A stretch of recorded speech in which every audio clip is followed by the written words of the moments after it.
Mart is open every day and has 2 locations in Bethel on Highway 11 and in Stokes on Highway 903. Both Country Mart locations are top-of-the-line fuel stations serving Shell gas, including 93 ethanol-free high-octane gas, which is the best for all you boat owners. Country Mart, fueling you up with great food in your engines with great gasoline. Go Pirates! Hey Pirate Nation, Lindsay Gray here with Carolina Caliber. In 1960, my granddaddy started his firearm business right here in Eastern NC. Still family owned and operated, we have the area's largest selection for outdoor shooting sports and accessories and are one of the nation's top firearm dealers. At Carolina Caliber, we have everything you need from hunting, home defense, and personal protection, including a wide variety for ladies and youth. We buy, sell, and trade. It's a time-honored tradition. Visit us at Carolina Caliber on Fire Tower Road in Winterville. Better ingredients, better pizza, better brace yourself because this right here is a Papa John's Papa Bowl. No crust, just piping hot toppings and melty cheese in an oven-baked bowl. Better ingredients, better pizza, now in a bowl. Papa John's. Hey, Pirate fans, brace yourself for the brand new Papa Bowls for only $7.99. The new Papa Bowls are an MVP move for game day or any day. Place your order online at papajohns.com and sign up for Papa Rewards. Papa John's, better ingredients, better pizza. Go Pirates! Tired and sluggish? Down in the dumps? Or do you just have the blahs? Well, maybe you need to hydrate. Revive Health and Wellness offers IV hydration, which can help you with lack of energy, improve your mood, assist with immunity, and even fix a hangover. Call today to set up an appointment at 350-1805. Locally owned and operated by Samantha Casper, Revive Health and Wellness has a new location and is ready to serve you. Stop by at 2459 Emerald Place in Greenville or go online at revivehealthwellness.org. Winslow's is now Fifth Street Hardware Restaurant and Tap Room. With a brand new look, Fifth Street Hardware also has a new menu and serving lunch and dinner every Tuesday through Sunday and brunch starting at 10:30 on Sundays. What else is new? Well, they have poker every Tuesday night, Trivia Wednesday with DJ Captain Morgan, and on Friday and Saturday nights they have live music open till 2 a.m. serving light appetizers all night long. New look, new name, same location on Fifth Street. Follow them on Facebook and Instagram for more specials. Fifth Street Hardware Restaurant and Tap Room. This is Pirate Radio, WGHB Farmville, 1250 and 92.7 FM Greenville, WDLX Washington, 930 and 104.1 FM Washington. Can you be quiet, please? Thank you. Welcome to Pirate Radio Live. There's local politics, bud. I want to shake his hand. I want to shake his hand. I want to shake his hand. Was that supposed to be funny? Get these clowns out of here. Why would they do that? You were having a freaking game. Dude. It's a cocky bunch, man. Now live from the Pirate Radio studios in the heart of the Pirate Nation, here is your host, Clip Brock. Welcome in to Pirate Radio Live here on a Tuesday. Clip Brock here with you inside the Pirate Radio studios, coming to you today on Pirate Radio 92.7 FM in Greenville, 104.1 in Washington. We are on 1250, 930. You can find us online, pr927fm.com, and watch the show on Facebook Live and YouTube. Make sure you're checking us out there. You can chime in on today's proceedings. If you have a question for Big Willie Smith, Bryce Williams, any of our other guests, you can get those into us right here on Facebook and YouTube. Got a big show on tap for today. We'll hear what Mike Houston had to say earlier today at his weekly press conference. Have a lot of updates on the game against South Florida. New location, new game time, but game on for Saturday. We'll give you those details in just a moment. Coming up at 4 o'clock, Will Treadway. You may not know his name, but you've seen the uniform he designed. He actually designed the uniforms that East Carolina will be wearing on homecoming, the mix of modern and the past. And he is working with the Down East Wood Ducks now, but we'll kind of get the background on that, get to know Will a little bit. That's coming up at 4 o'clock. Mike Mullis going to join us at around 4:20. We'll talk football, baseball, golf, everything in between. And the aforementioned Bryce Williams in the 5 o'clock hour. We'll get his take on East Carolina 2-2 through their homestand in September. Shirley Rhodes is here, the Chan Man, Chandler Honeycutt. We got Ellerbe in here. Hello, Jonathan. Hello, Clipper. How are you? I'm doing all right. Just all right? Just all right. What could make you do better? My alma mater and my favorite NFL team looking competent on the football field? We went on a little field trip this morning. I thought that got all the all right anger out of you. I thought you'd be a little happier than you would be right now. This is more sadness than anger, and the anger management rage room does help get the anger out. I'm no longer angry. I'm fine on that end, but still a little sad. We're going to have a very cool video coming to our social media soon. Clip Brock took a Bud Light bottle to places I never thought it could go before. So with a weird way of saying I hit a bottle with a baseball bat. You didn't let me finish, Troy. I didn't know where it was going. I was trying to what finish. What did I do with that bottle? Well, there could have been a little cliffhanger. Maybe you'd had a lot of questions to answer. I don't want that out there. See, now you're angry again. Now I need to go back. Yeah, I'm doing all right. Just all right. We need to get you better. I would be doing better if Willie Smith or other offensive linemen were helping out Washington right now, because they need some help on that O-line. But Willie Smith joins us today to kick off today's show. Willie, how you doing, man? Man, I couldn't be any better, man. It's a beautiful day out there, sunny, feels awesome, so I'm happy. All right, Willie just brightened my spirits up a little bit. Willie just met Flat Stanley, too. Oh, yeah, right. Flat Stanley. Yeah. One of the last people he's going to meet before he gets mailed back to your sister's class there, That's Clip right. Rock. He was able to meet some stars of today and yesteryear. He met touchdown Tony Collins. Yes. A bunch of the current Pirates, and got to meet Willie Smith today and compare heights. Yeah, the last picture, I got Flat Stanley standing next to Willie Smith. So how would you feel about blocking Flat Stanley if you had to take him on in a football game on the playground? Yeah, man. I think I might have a chance against him. And you don't even know who Flat Stanley is until you just met him. So that's right. It's a cool project for Watch out youngsters. for those cut blocks. He might be blocking. Right. All right, so Willie, we'll get your take on East Carolina Navy. Pirates falling to 2-2 on the year. Willie, your take on what transpired on Saturday? Start off like that, man, just watching the game, man, oh man, I feel like that was a game we definitely should have won. It just seemed like the offense never got it going. It seemed like Houghton didn't never really get in rhythm.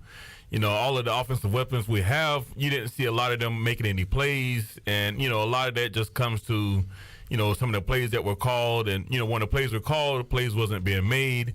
You think about, the special teams, it showed up again. And, you hate to see that. I was still, impressed with the defense. They played really, really well to be on the field that long against that type of offense where you got to be worried about getting cut all the time. So the defense, I feel like they played really well. But overall, man, there's some stuff we got to clean up for sure if we want to be winning. Which game do you think this team has bigger regrets about right now, NC State or Navy, that they let slip away? Yeah, obviously, you want to be your in-state rival, so you definitely want that one. But, this is the most recent, so this one hurts the most. And, obviously, this is a game that they were definitely the better team on the field, had a better athletes. They just didn't show up on the scoreboard. So you want to beat your in-state rivals. You also want to win your conference games, and the Pirates are behind the 8-ball, 0-1 now in league play. And you want to win your home games. Right. So if you're on this team that you've had two games that, you feel like, hey, we're 2-2, coulda, shoulda, woulda, be 4-0. Right. What's your mindset now that you're going on the road for the first time? Yeah, well, as a leader on the team, they should probably be thinking things like, hey, the past is the past. We can't go back and change that. Let's look at, the opponent that's in front of us, because you don't want to keep thinking about what just happened and lose again. I haven't seen South Florida's offense, so I don't know what their offense looks like, their defense looks like, or the team in general. But at the end of the day, they just need to focus on, hey, we just need to win the next game. Whether it's home or away, we just need to win. Pirate game has been changed. Still the same opponent, Clip Brock. South Florida still on the docket for Saturday, but it will not be in Tampa. That game has been moved to Boca Raton, home of the FAU Owls, which we have played there before in the past. The Willie Taggart Bowl. Willie Taggart Bowl, formerly coaching South Florida, now the coach at FAU. And the kickoff time has moved from 7 o'clock to 2:30, which I don't hate. You don't mind. That works for me. Because you just got to get up earlier for the Bud Light pregame tailgate, which will be on the air at 10:30.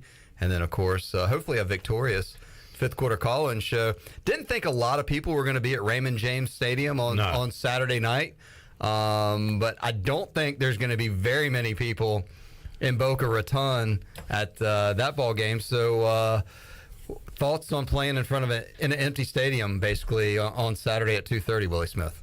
Yeah, no, what it brings me back to is when we played against UAB, it was, really nobody in the stands, and it was like, normally you get the crowd out there and it gets you juiced up, especially if you're a defensive guy. You be excited out there. But when there's nobody in the stands, it's like you just lost. Like you've lost 2 games that you should have won. That should be all the energy you need, all the motivation you need to go out there and get it done. It's kind of one of those games you kind of wonder even if like Pirates' parents are going to be able to make the trip because they were scheduled to go to Tampa on the West Coast. Now the game is on the East Coast in Boca Raton, which is completely, and you can't use probably your original flight flying into Tampa because the airport may not be open. So you kind of wonder, even your mom and dad or family or relatives may not. I mean, so it's definitely you and your teammates against the Bulls. Yeah, no, that's very true. And, something that the players that are thinking about the next level of the NFL, they got to realize that, hey, regardless of anybody's in the stands or not, you're putting film out there, and that film is being evaluated. So you better go out there and put your best foot forward, no matter who you line up against, no matter where you're playing at. You better bring your A game. How do you feel about this team with 8 games left? What's your forecast? Man, it depends on if we can figure out the special teams. Like, if we can get our kicker making his kicks, if the offense can get going early and keep the game going with the running game, then we got a good chance to win the majority of them. We do got Cincinnati on the schedule, right? And they're solid. We got BYU. Yeah. They look good. So those are 2 games where I don't know. But I don't know if there's really any game you look at, and I mean everyone kind of circled Navy as a W, and I don't know if there's any of that clip. Am I wrong? Well, if you want to do it that way, this might be the last one. South Maybe. Florida. Yeah. But this is a South Florida team that went in the swamp and really didn't back down to that team, whether how good Florida is, but they're still an SEC school. And a lot of people may not know this, but the starting quarterback for South Florida was the starting quarterback for Baylor last year. Wow. I mean, they have potential. I think South Florida's got some talent on their football team. They just haven't played very good football with Jeff Scott. You like the Bulls on Saturday, Ellerbe? I do not like the Bulls. I do not like the Bulls, but I'm telling you, if you go down to Boca Raton in our sleep, right? You also you also wonder what their schedule is going to be like this week. They're being displaced out of Tampa. They're out of classes right now. So I wonder where they are. Do you know? Are they driving down to? You think they're being bused down to Boca Raton? Right. And then how much is on their mind? Because all these guys are from Florida, maybe even around the Tampa area. How much of their mind is on their families? And their homes and what's going on. I mean, it's a weird, unique situation for them that they're, classes being canceled is probably the best thing to happen to them, but just trying to live life and trying to communicate with what's going on and basically leaving everything behind just to go play a football game this week is definitely going to be unique of where their head's going to be on Saturday. Willie Smith, Ellerbe here in the Pirate Radio studios, and folks chiming in on Facebook and YouTube. And Craig, with the dad joke, we were talking about Willie, and Flat Stanley said, watch out for the paper cut block. Ooh. Very good dad That's joke. Good. That is a good. Good. Your ankle's okay? They're good. Brett says it's Boca Raton, not Boca Raton, Ellerbe. So Brett is correcting grammar. Thank you, Brett. Brett from Boca. Thank you, Brett. And Elliot on YouTube says, Willie, y'all had class together at ECU, but he said you probably don't remember him. Willie, just curious, how old were you in 1991? 1991? Yeah. Hey, I'm trying to think back. I was like maybe... What year were you born? 12. Okay, so Elliot, he said maybe Willie I don't think you remember Willie because you got the wrong Willie here. So just enjoy a hot dog, and thanks for tuning in on YouTube today. Recap your playing days here at East Carolina for Elliot there. 2006 to 2010. Okay. Yeah. Well, maybe Elliot came two-time champion. Maybe he came back and did some, extra credits. Or Willie was taking college courses in elementary school. Were you? I think that's what. At 12, did you come to East Carolina? Slide in a few classes? Yeah, man. I got a couple of business classes in. Had to get ahead. Wear your Peach Bowl shirt next week. Right. All right, and Willie did bring up something about the UAB. Remember that? Yes. And you remember we used to be like freaked out by those games at Tulane, at UAB, because East Carolina would always be a favorite, and it'd always be an empty, stale environment, and we'd be like, man, are the guys going to be able to like get enough energy? And Willie kind of spoke to that. If you don't have enough energy coming off a loss like that, then something's wrong. I think the guys will be ready to play. In fact, Mike Houston said after the COVID year that they're kind of used to this stuff now. That's true. They played in this a couple years ago, unfortunately. That is a very, very good point. Has the point spread shifted any with the game moving to a different stadium? Or I wonder. Good question. Probably not. Well, yeah. While we're talking on that, I really don't understand the point spread. I mean, we were 19-point favorites in this last game, so why does that stuff even matter if it doesn't show up that way? I think it matters if you're a gambler, but if you don't, it matters if you're a gambler, and then I think it matters if you're confident. Like NC State was what, a 13-point favorite against East Carolina, and they won by 1 point. I mean, so I think it's a good measurable. And it also helps Sports Talk Radio for 5 days during the week to be like, oh my gosh, it's dropped a half point. I wonder what has happened. Is Willie Smith not available this week? You know, right now, no line on the game, so they pulled it to reevaluate get the details and everything. But JC says we suck against South Florida like we do against Navy. So JC's got the right mindset heading into this weekend. What is the all-time series? I do believe South Florida is I don't believe East Carolina has won very many times against the Bulls. Well, we got them last year, but then again, we got Navy last year too, right? That is very true. But hopefully, I mean, this is a game. I agree. Out of the 8 left, this is definitely the one that you definitely could probably take a pin and put a W by, and still maybe feel a tad nervous, but not as much as you should the rest of the way. Do you remember was it the first meeting, Ellerbe? Let me look. The first meeting against South Florida? When we hit the extra point off the goalpost and lost 38-37? That's what I was thinking. This only goes back to 2006. 2006, would that have been the bowl game? The bowl game was the first ever meeting? That could have been. That could be right. And then we joined the conference together after that in Conference USA. And then here in Green. But I was thinking of John Thompson previous games. John Thompson, I believe. Grab the guide back there, Chandler, and look it up. There was a John Thompson year where it was and Vontae Leach scored, and then we missed the extra point. Or something. It was either overtime or right at the end of the game. It was like a 38-37 USF Bulls. Because this has on ECUPirates.com the all-time series 3-6 for East Carolina. But there's more than that, right? There's Chandler. He's coming in with the heavy stuff. Let's go down to Tony. Let's send it down to Chandler. So I'm looking at some past schedules, and I look around the John Thompson year. 2004, we played USF and lost 41-17. Ooh. I actually played them in 2 overtimes in 2003 and lost 37-38. That's the game we go. For. Thank you, and why that's not on ECUPirates.com, I couldn't tell you. But there you go. Maybe they've wiped some of those bad years off. Perhaps. just erasing the internet is what we're doing. Yeah, trying to make it look a little better. Yeah. But we're holding your feet to the fire here, and we're going to have all those numbers for you. John Moody's got a bold prediction. He says this game will end up being canceled. Wow. He says, I hope not, but this is going to be a massive storm. Again, I mean, everything's possible right now, but we'll see. You know, you just sounded like Troy did. Yeah, anything's possible. Hey, I Saturday. Do you off. hope like around like 2:28 they cancel the game after you do a nice 4-hour pregame? You're here for 4 hours breaking down the X's and O's. No, Ellerbe, that's not what I'm rooting for. To be honest with you, if you had a time you would like to be alerted to when this game would be called off, could you let officials know when Clip Brock would like to be made aware? Before Saturday would be nice. According to ESPN, East Carolina and Willie, I know this, you don't care. ECU's a 9.5-point favorite.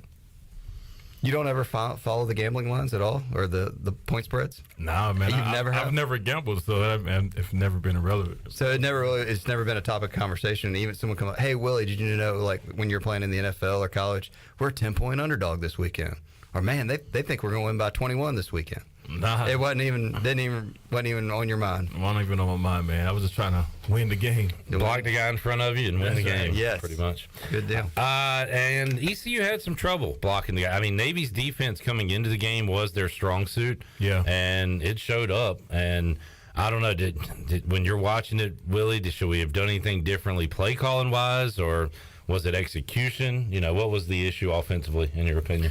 Well, there was just one play that just kept coming up. I just kept running this play to the left that was getting blown up in the backfield. I don't know why he kept running that play. Even if you want to run a play, maybe do a play action pass off of it and hit him with an RPO. That would have been good to see. Some more draws, screens. You know, that would have been good to see in the play calls. And maybe some small slants to get the guys moving down the field a little bit that way as well. That would have been good to see in the offense.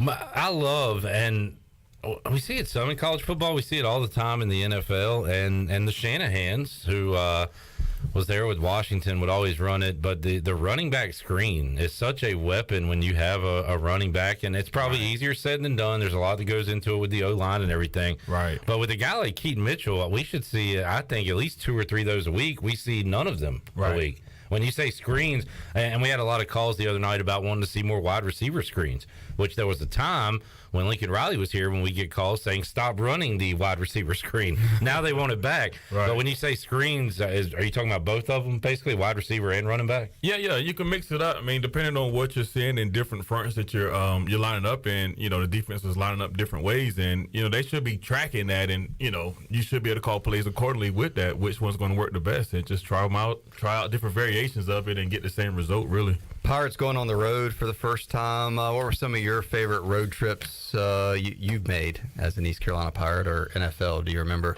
some experiences that you had in the stadium or outside the stadium that was memorable?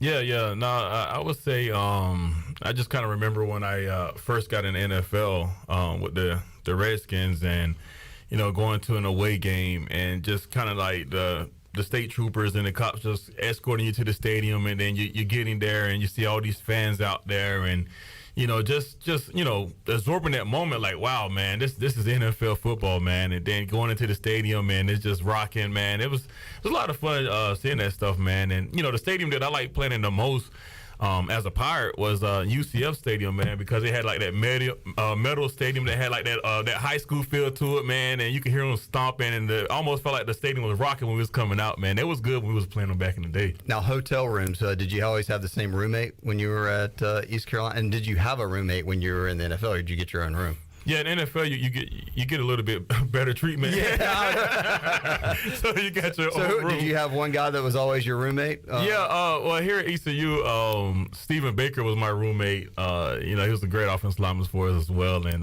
man, we was always being there joking, man. So he was a good roommate to hang with. So every time, did you get to pick him, or nah? Whoever did that stuff, it was all right. Here's your room. Right, go find your fun. Good deal. What fan base was the worst, the rowdiest in the NFL? Who treated you the worst, and why was it Philadelphia?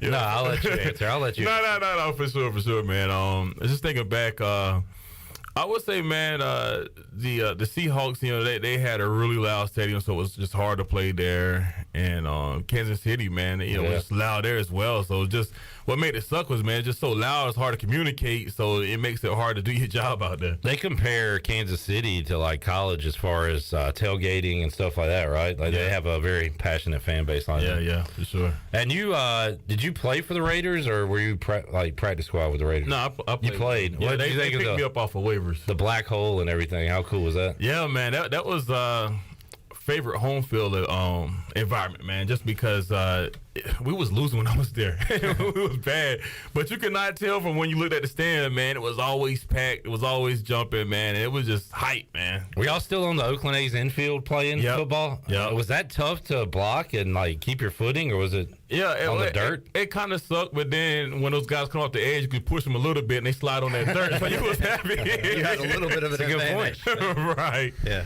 Willie Smith joining us here. O-line had been, trending in the right direction going into the Navy game. Maybe took a step back, Willie, but hopefully something that Coach Shank and the guys can pick up and move forward. What about that position group through 4 games? We talked kind of overall, but the O-line, what have you seen so far this season? Yeah, I mean, overall, the O-line has looked solid. I would like to see us run, better, get some more movement on the front end, get those guys knocked back 3-4 yards so that the running backs can get downhill more. And pass protection-wise, overall, they've been good. Some few breakdowns here and there, but, with just coaching and repetition, they'll get it corrected. What's the one thing you see that's the easiest thing this East Carolina football team can fix going into this game and the rest of the season that they haven't been doing so great so far? Yeah, well, mix up the play calls on offense, show some diversity there, and then just, man, make the simple plays. Make the simple plays. Let's put it that way. Make the simple plays, whether that's on defense, whether that's on offense. I was just remembering, it was one play we had, I think it might have been Winstead running down the left side of the field, and we just clearly missed a throw. That would have been another touchdown play that it was just a throw we missed. It was a simple play that should have been made. So make the simple plays, and then, a lot of improvement from there. So basically, it's offensively is where East Carolina has the greatest room for improvement. Yeah, that's what I see. Yeah, especially when your defense is coming off a game against Navy where they allow less than 3 yards a carry. I mean, that's what you want against that option offense. Now, they gave up plays in the passing game. Navy threw the ball more than they had the previous 2 games, 7 out of 10, and hit ECU with some big plays, especially some third down. So, but defense played well enough to win that game, and defense has played well enough to be undefeated right now. I would agree with that, man. The defense has played really solid, and when you think about offense like Navy, you're going to load the box, and you're going to put more guys out there because of the scheme they run. So it's only natural that some of those big plays do happen down the field. But like you said, man, the defense is playing. They've been playing lights out, in my opinion. So there's no reason why we shouldn't be 4-0 with what they're doing. One of the biggest questions I got on Saturday was, where was Willie Smith at the Pirate Radio tailgate zone? Weather was nice, wasn't it? Yeah, it was a beautiful day. It was perfect weather. Wow. Plenty of good parking spots available. Yeah. Well, see, look, I got a great excuse this time, man. I had to round up all of my nieces and nephews, man. They was coming from here, coming from there, and I was just all over the place. And I took my kids to the fair. So, hey, I got a good excuse. Oh. Yeah, that's a great excuse. That's right. Did you go to the game? Yeah, I went to the game. Okay, I think he's clear. So he's Family Man. Yeah. You're giving him a pass on Family Man? Absolutely. Got to, man. Now, was it, speaking of family... What'd you do, leave your kids at home and go tailgate them? Yeah, I just untied them before school on Monday.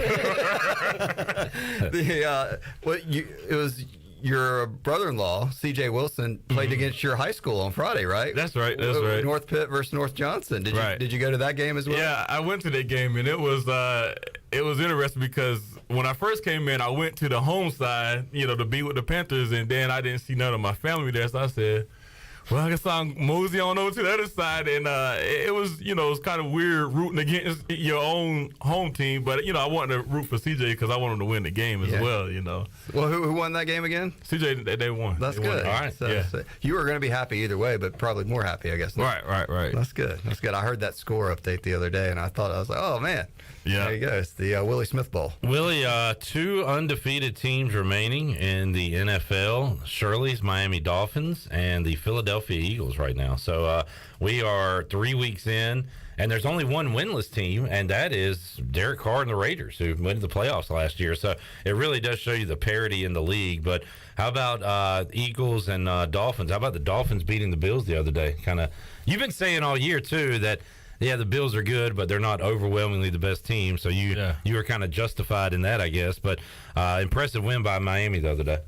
Yeah, I mean, to come in and play a game like that, man, and to compete, because that's a really solid team. There's no doubting about it, man. It's a solid team, and at the end of the day, these really good teams, they're all going to have great players on both sides. The only thing that's going to make the difference in the game when you really watch the game, it normally comes down to a field goal at the end, and it's typically just, hey, who wants it more? Who's going to be more disciplined in how they approach every play, and then who wants the game the most at the end? And that's typically who wins the game in the NFL. I think it was Tony Collins. It might have been you, but I think it was Tony who was saying could it be too hot down there for Miami? And can the Bills hang with that heat? And I was like, all right, whatever. And sure enough, there was like people complaining about the sun and the heat and all that mess down there in Miami. So maybe it was a factor for them winning 21-19. I don't know when that's definitely a factor, man. I remember playing when it was my first game with the Raiders. Came in. I don't even halfway know the playbook.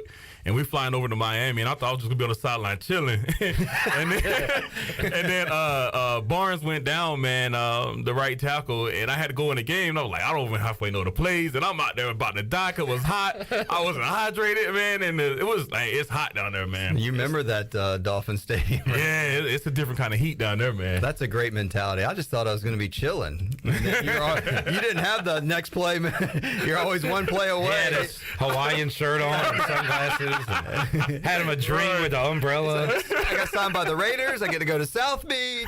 Right. You need me to actually play? Yeah. I'm one of the 53 you're going to need. Right. Gotcha. You never know when your time's going to come, I guess. Oh, yeah. And Brett says Ken Dorsey went nuts. Did you see that video of him? Nah, I didn't. I heard about it. He had a meltdown and then covered up the camera. Ken Dorsey, former Miami Hurricane offensive coordinator or quarterback and former Panthers coach, he went ballistic at the end of that game. I think that was when they tried to when they ran out of time. The guy was trying to get out of bounds, they couldn't spike the ball, and he just lost it up there in the booth. But those things happen. Cowboys win. Quarterback controversy? No, it's not quarterback. Cooper Rush, though, gets the win. Cowboys over the Giants last night. And then, some terrible night games these last two nights. The Broncos and Niners was almost unwatchable on Sunday night, but the Broncos do get the win in that one. Let's see, anything else stand out from NFL Sunday? Zay Jones, Ellerbe. Big day. Touchdown. And the Jaguars, Willie, are 2-1 after knocking off the Chargers. Justin Herbert banged up. He played, but Chargers lose. Kicking Urban to the curb, making it happen down there. Making it happen, huh? Yeah. Lamar Jackson went crazy as always. Ravens beat the Patriots. So fun following the NFL. Commanders and Cowboys this weekend. Not looking forward to it. You and Bailey getting together? There could be. Michael Parsons might have 14 sacks by himself on Sunday. How many sacks did the Eagles had? Like 9? Yeah. It was ridiculous when I was watching the highlights. That was crazy. I think the one cool story that I've seen, Georgia Tech fired their coach Collins this week, and one of the hot rumors is that they could bring Primetime back to Atlanta to be like he's the head coach at Jackson State now, or Jacksonville State. Yeah. And if Georgia Tech wants to make a splash hire, how great with the NIL right now and getting Deion Sanders in Atlanta. Right. I think he's got to be in serious consideration and would really make Georgia Tech football, at least. Whether he works out and wins, I don't know. But, I think there could be they would be relevant. They'll have all kinds of attention, the recruits. Yes. Yeah. And Atlanta is a city that's the sexiest city to recruit to, and I would think a good place that Deion, with some connections, could get some swag NIL deals for some top players. So I think that's going to be a fun story to watch if Georgia Tech goes in that direction. Yeah, that would be interesting. It would be, like you said, with his name and that type of city. And his history in the city, too. Right. Clip Brock, two-way. Not just for the Falcons, but Atlanta Braves. Yeah. And playing with that team. The bigger guy on YouTube says Tua is better than Carson Wentz. Well, thanks for your NFL analysis, dude. Really added a lot to the program. Man. Hey, Tom Brady is better than USF's quarterback. I'm going to throw that out. Bold prediction. What's kind of funny is everybody kind of has been poo-pooing Tua and Jalen Hurts, and they got the quarterbacks of the two undefeated teams. Jalen Hurts looks awesome right now. Yeah. He looks great, and his weapons look great, and the Eagles could actually be scary this year. So watch out. All right, Willie, final thoughts. USF and East Carolina, going to be a weird environment, neutral site. How you think this game's going to play out on Saturday? Yeah, well, on the road, you always want to have your run established first, because then that's going to open up everything else. I expect the defense to come and play lights out like they've been doing. And, man, we need to win. We got to find a way to win this game. We're going to win this game. Score. I'm going 21-24 Pirates. All right. Field goal.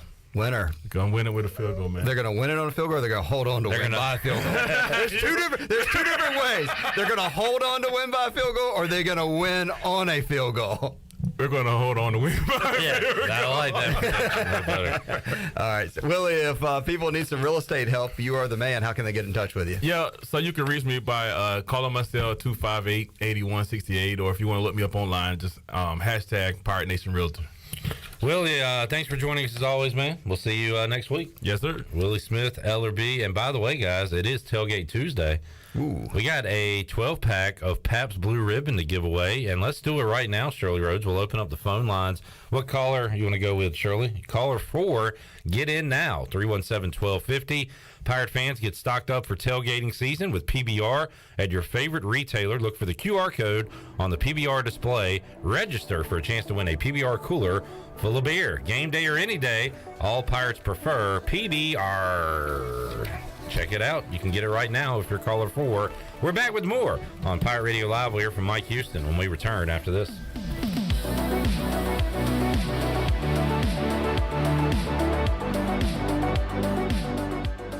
So, how does short points work? Well, at Jersey Mike's, 6 regular number 13s plus 3 giant number 7s equals a free regular number 13. So, Pepsi and Lay's now earn more points towards free subs. That adds up. Exactly. Download the Jersey Mike's app and earn rewards towards free subs with every sub, Pepsi, and Lay's you purchase. So, how does short points work? Well, at Jersey Mike's, 6 regular number 13s plus 3 giant number 7s equals a free regular number 13. So, Pepsi and Lay's now earn more points towards free subs. That adds up. Exactly. Download the Jersey Mike's app and earn rewards towards free subs with every sub, Pepsi, and Lay's you purchase. Welcome to US Cellular, where new and current customers choose any phone they want for free. Free? Even the one with 5G and lots of storage? Free. And the one with the latest everything? Free. At US Cellular, any phone you see is free, whether you're a new or current customer. US Cellular, America's locally grown wireless. Terms apply. See uscellular.com for details. This is Brandon Tate, owner and operator of Atlantic Wireless, an authorized agent for US Cellular since 1997. Visit atlanticwireless.com to find the store near you. We go beyond the call.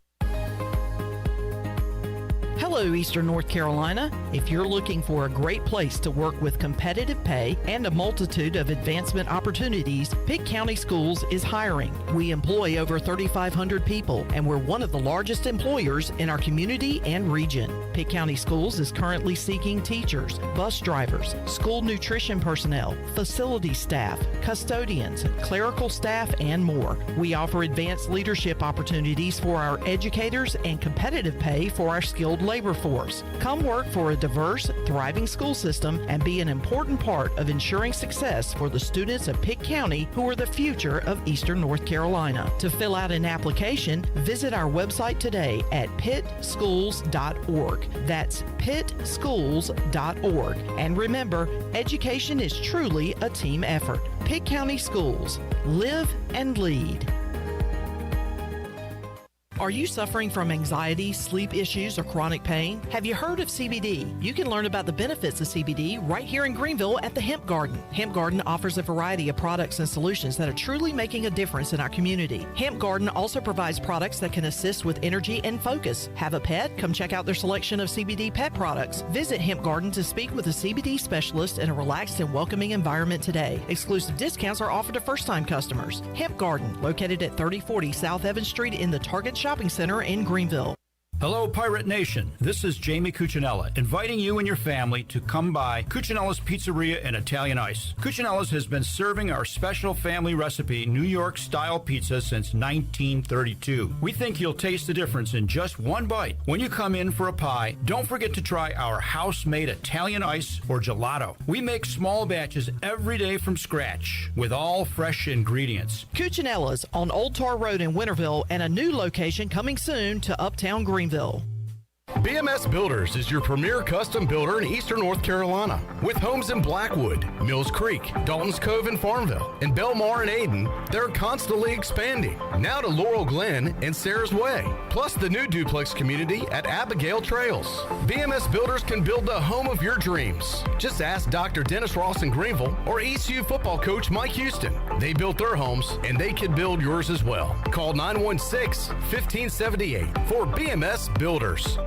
Are you looking for a home loan? Look no further than Amy Goss at Guild Mortgage. Since 1960, Guild Mortgage has partnered with industry professionals to close loans on time and help millions of Americans realize their dreams. Call Amy Goss at Guild Mortgage in Jacksonville, 910-389-4602. Amy Goss is licensed in Florida, Georgia, Maine, North Carolina, South Carolina, and Virginia. Guild Mortgage Company, Equal Housing Opportunity, NMLS 3274. NMLSconsumeraccess.org / for licensing information. Please visit guildmortgage.com / licensing. Guild Mortgage is not affiliated with Pirate Radio. Well, if it isn't the pirate captain. Pirate Radio. The beer's looking great, my man. The voice of the Pirate Nation.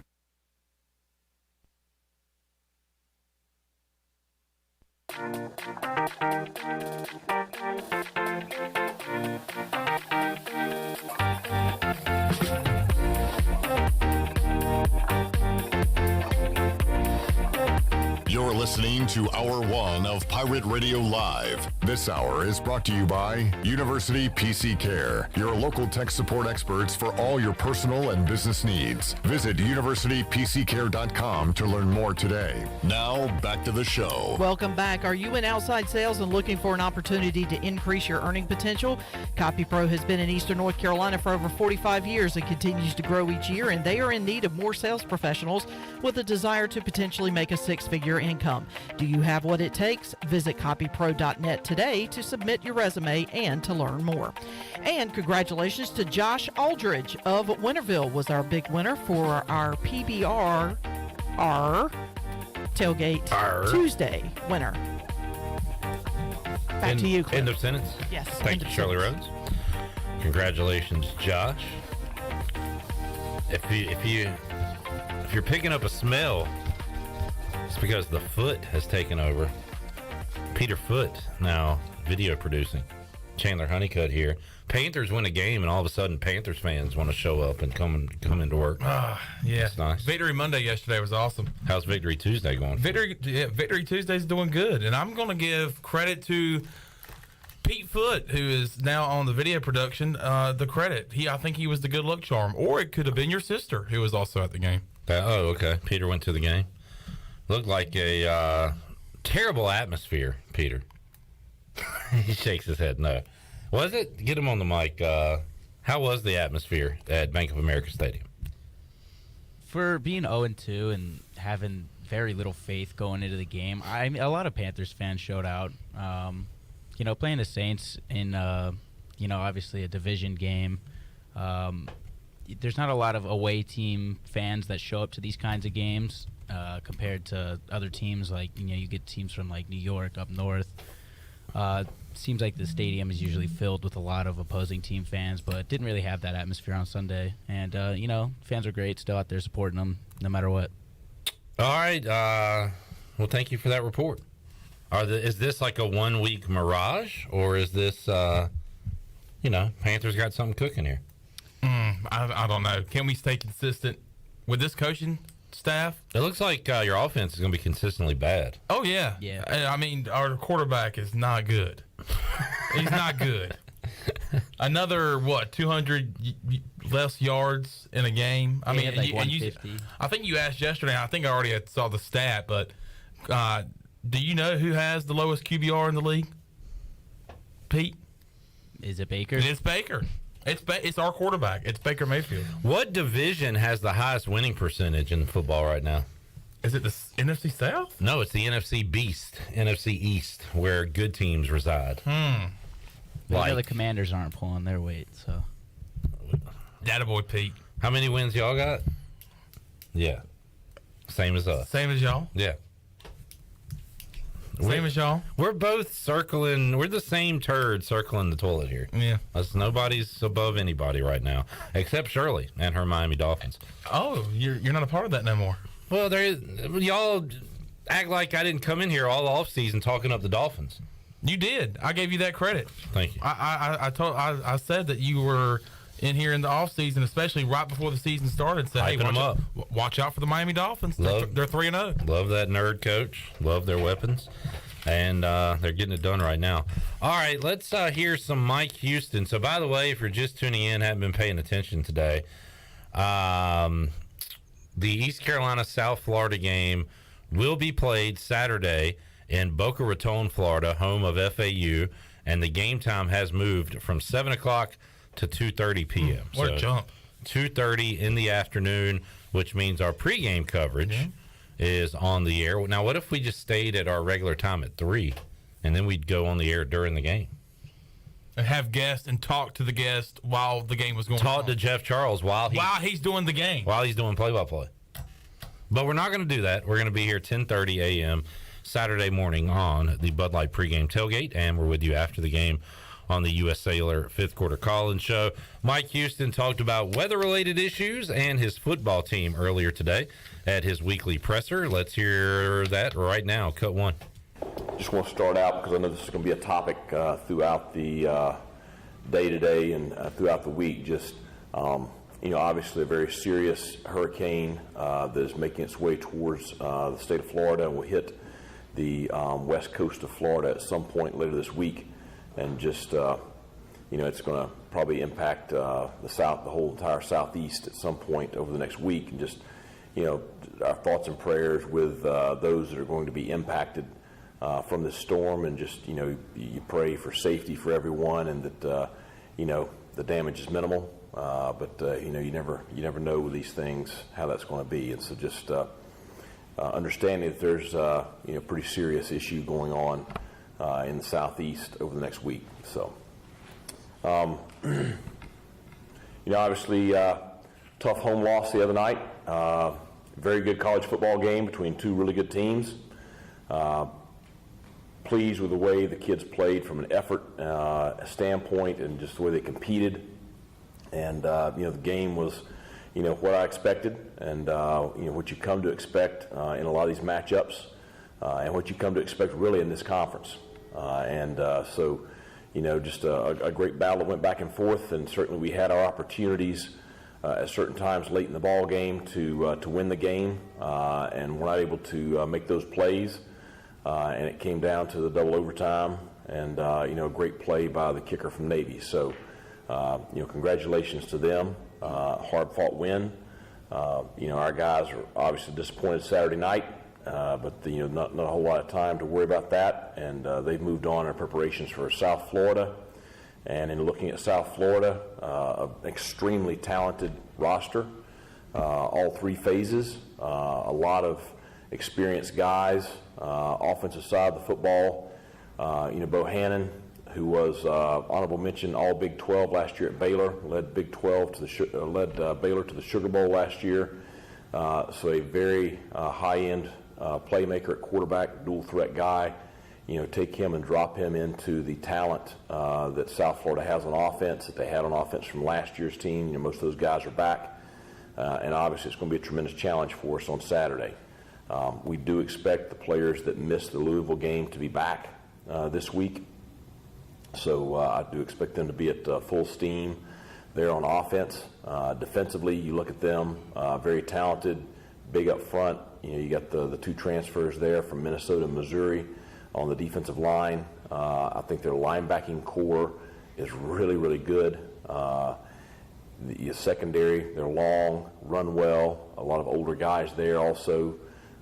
You look at special teams. The kick returner was first team All AAC last year. Their kicker is having a great year this year, so just a very solid football team on paper. Obviously, they've had a challenging schedule and a couple of tough losses. And you just watch, you watch the Florida game, and a game that I know that they're kicking themselves because they should have won it at Florida, had the lead late in the game, and I think you can see just what they're capable of right there. So. Tremendous challenge for us on Saturday. Obviously, the game is going to be played at an alternate location, I think that was just announced. So, we have already begun preparations for making those adjustments. And practice here this week, I expect our guys to practice well. I would expect us to have a great practice today. And we'll make arrangements to be ready to play the game on Saturday. Speaking of those arrangements, Mike Houston was asked what the travel plans look like as of earlier today when he spoke with the media. This was, around 11:30 this morning. So here's his answer to that question. Everything that we're looking at right now is we do plan to go on Friday. Obviously everything that we're doing The thing that's, front and foremost is the health and safety of our student athletes and our staff. Just making sure everybody, has safe travel. I do think the route that we will be taking should be free of any weather. So I don't think that'll be an issue getting in there on Friday. And it's supposed to be, really pretty weather Saturday afternoon. All right. Newton on YouTube asks, why did they change the game time 2:30 versus 7? Doesn't make a difference. Well, I mean, why do we say deer instead of deers? Doesn't make a difference. Some questions just can't be answered, Newton, and that's one of those. Don't have an answer for you. So quit asking. Mike Houston talked about the lack of a run game against Navy, and Brian Bailey also asked, how many of those plays were checks by Holton Ahlers at the line of scrimmage, cut 3. Well, the checks, throughout the year and throughout the night the other night, those come at the line of scrimmage, and those come from preparation. Any issues in the run game, you look at it, and it's not just necessarily one thing. I think you're playing against a very good defensive team that had a good plan. I think that we had some execution situations there with our offensive front. I think we had some execution situations there with our backs. And I think just the combination of the two caused us to not be as successful running the football as we should have been. And let's get a very quick update on Keaton Mitchell, cut 6, Shirley. What did Coach Houston have to say about Keaton? I expect him to practice this afternoon. And there you go. Wow, quick, to the point. Asked and answered. Let's take a break. We'll come back. We'll wrap up hour number 1. Hear more from Mike Houston coming up at 4 o'clock. We'll talk to Will Treadway, responsible for designing the ECU homecoming uniforms that have a lot of folks talking. We'll get to know him. Mike Mullis joins us in hour 2. Former Pirate tight end Bryce Williams coming up at 5 o'clock. So we got a lot more to go on a Tuesday edition of Pirate Radio Live. We'll be back with you after this.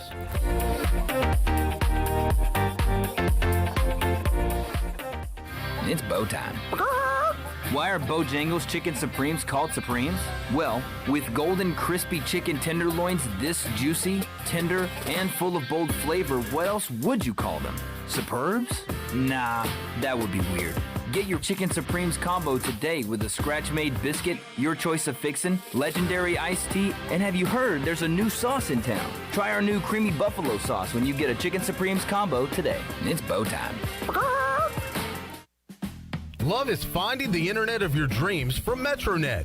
Get ready for fast, reliable, 100% fiber speeds with unlimited data so you can stream, study, surf, and game on all your devices simultaneously. No lag times or buffering. MetroNet offers student deals. Get 100 megabit internet for just $39.95 a month.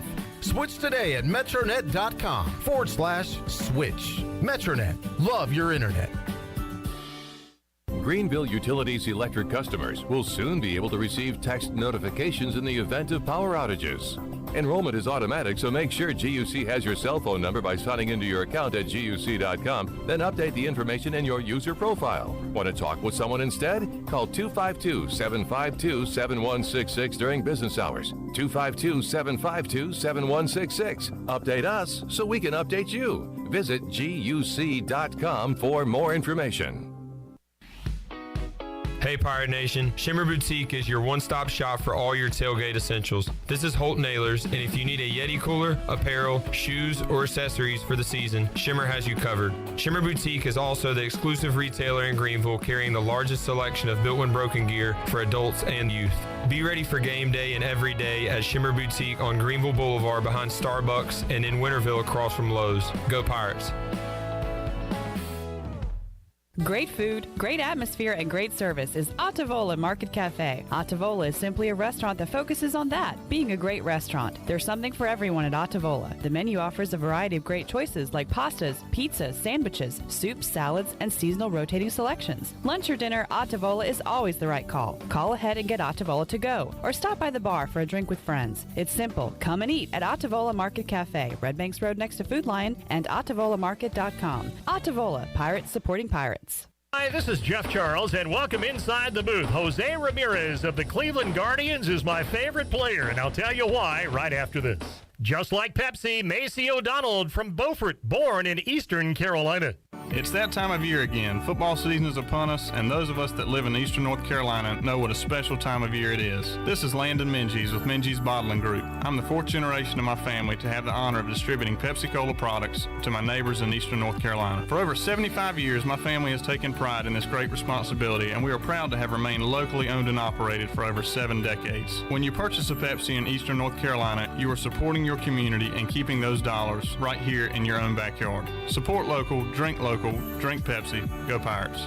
I don't think I have ever seen a smile on the face of Jose Ramirez, and that's why I like the 29-year-old Dominican and third baseman of the Cleveland Guardians. With all due respect, he kind of looks like a bulldog, and that's the way he plays. Here's another reason I like him. When he reaches base, I never see him yucking it up with the opposing first baseman. You see it every game. Jose wants to kick your tail every night. He doesn't have time for small talk. Of course, he is a terrific player, too. A career .279 batting average, 188 home runs, 643 runs driven in, 168 stolen bases, and defensively one of the best at the hot corner. And here's another thing. He did not try and leverage his all-star status at contract time. The Guardians made an offer, he accepted, and said he wants to play his entire career in Cleveland, and isn't that refreshing? Guardians fans, you're lucky to have Jose Ramirez. Come back again next time, and we'll visit inside the booth.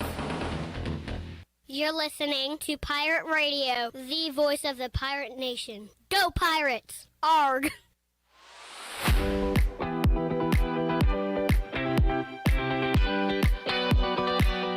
You're listening to Hour 1 of Pirate Radio Live. This hour is brought to you by University PC Care, your local tech support experts for all your personal and business needs. Visit universitypccare.com to learn more today.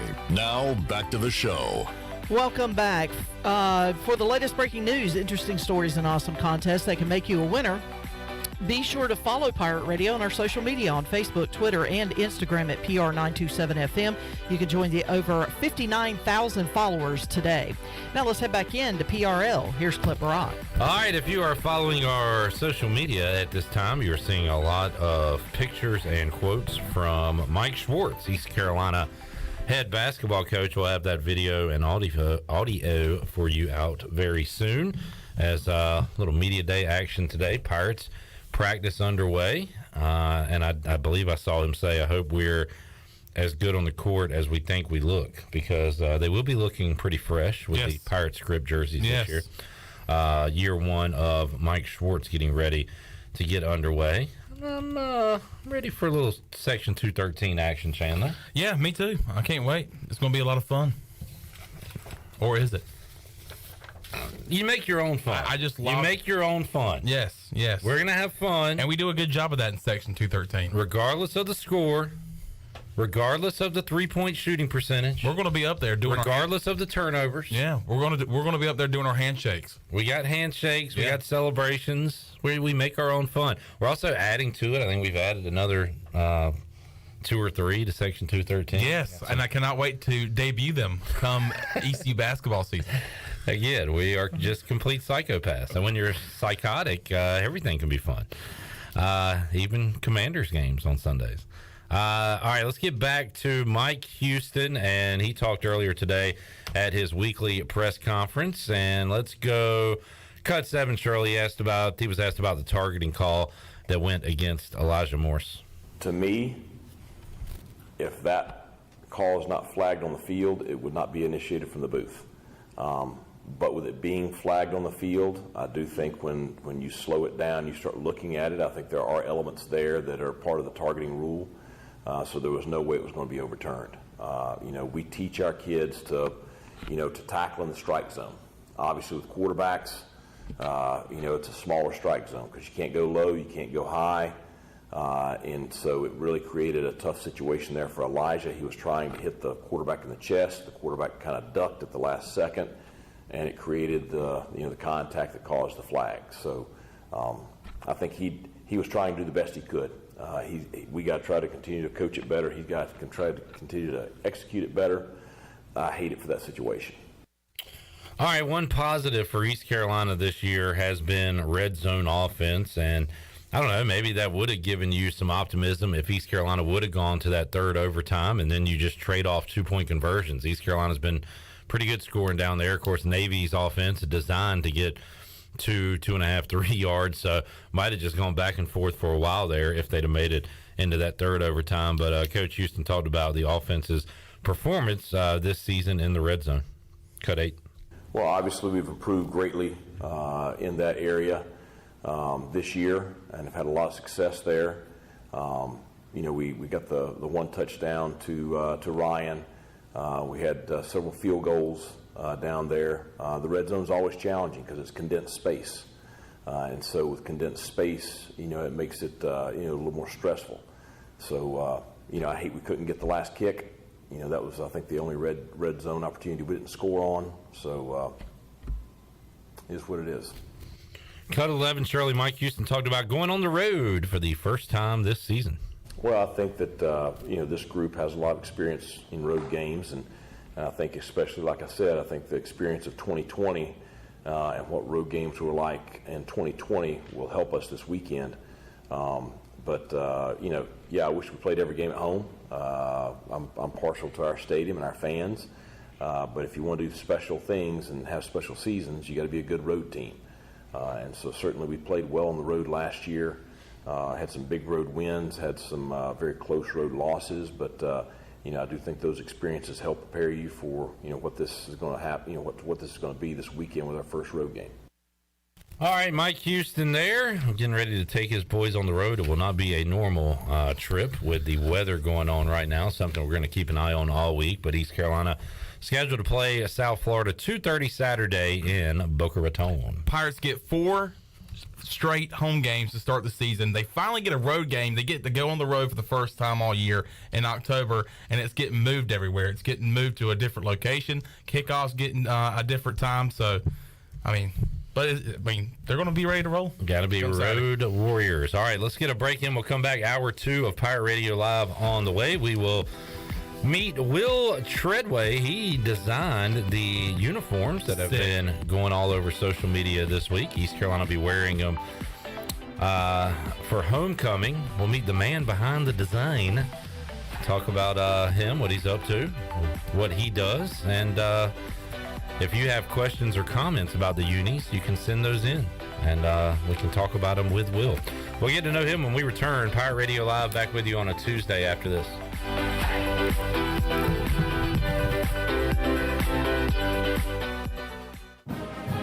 Pirate fans, ECU basketball is just around the corner and season tickets are now on sale. A new era begins on the men's side with first-year head coach Mike Schwartz at the helm. Season tickets are on sale for as low as $125. On the women's side, in-state rivals Wake Forest and UNC Wilmington will come to Minges Coliseum. Season tickets on sale now for as low as $45. To get those tickets, call 1-800-DIAL-ECU or go to ECUPirates.com. Flight by Yingling. It's the next generation of light beer. For those who don't follow trends, but craft them. Flight by Yingling is 12 ounces of uncompromised refreshment from America's oldest brewery. With only 2.6 grams of carbs and 95 calories, this is premium refreshment 6 generations in the making. Don't just raise a glass, raise the bar. Flight by Yingling. Available wherever beer is sold. DG Yingling & Son Incorporated, Pottsville, Pennsylvania. Please enjoy responsibly. I can't think of anyone who doesn't love a clean car, but how often do you actually go to the car wash? Does it take too long, or maybe it's just not a very nice place? Tommy's Express changes everything. Our wash is bright, inviting, clean, and fast. I love the flat conveyor belt. So easy to pull onto, much smoother ride, and safer for my car. And when you join Tommy Club, you can wash as often as you like for one low monthly price. I save money and time. We're Tommy's Express. At the corner of Greenville Boulevard and Red Banks Road, Greenville. Hi, Pirate Nation. This is Kyle Gaines from Washington Chrysler Dodge Jeep Ram. Are you ready for fall? Because we are with our fall savings event. Also, are you tired of other dealers marking up their vehicle over MSRP? Don't worry, because at Washington Chrysler Dodge Jeep Ram, we don't do that. Come work with the best salesman in Beaufort County, Stephen Tyson, voted by Washington Daily News. Have the pleasure of working with the best sales staff in Eastern North Carolina during our fall savings event. We have a vehicle for every need. Come check out the all-new designed Jeep Grand Cherokee and more. And remember, drive a little, save a lot. Go Pirates. When it comes to hauling dirt, asphalt, or stone, you can trust the pros at First and Goal Hauling Incorporated. They have a fleet of dump trucks ready to get the job done. And best of all, it's owned and operated by ECU football alum Dakota Marshall.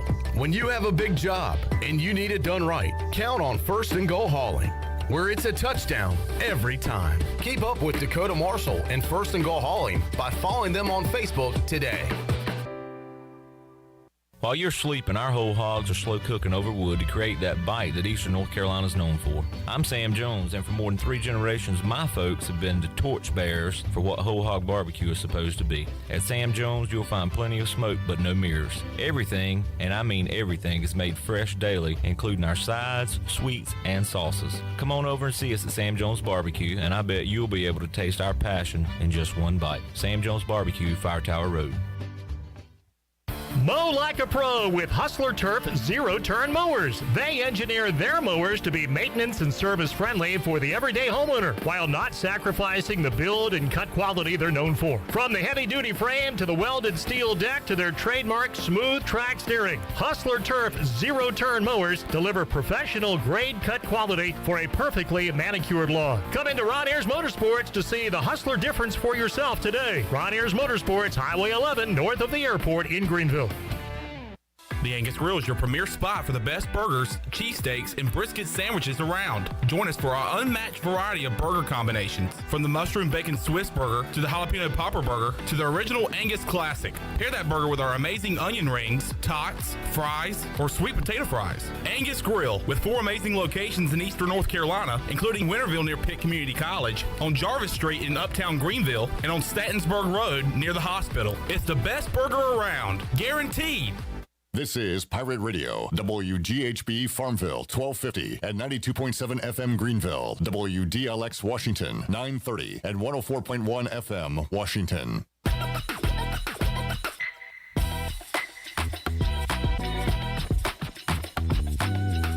You're listening to Hour 2 of Pirate Radio Live. This hour of PRL is brought to you by First Bank. Together with our customers, we're creating a world where individuals and communities thrive. Visit the First Bank location on Arlington Boulevard in Greenville for all your personal and business banking needs. Now, back to the show.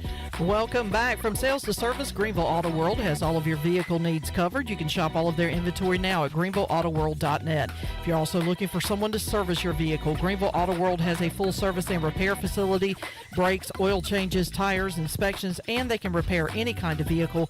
Greenville Auto World, across from Speedway at Bells Fork, and online at greenvilleautoworld.net.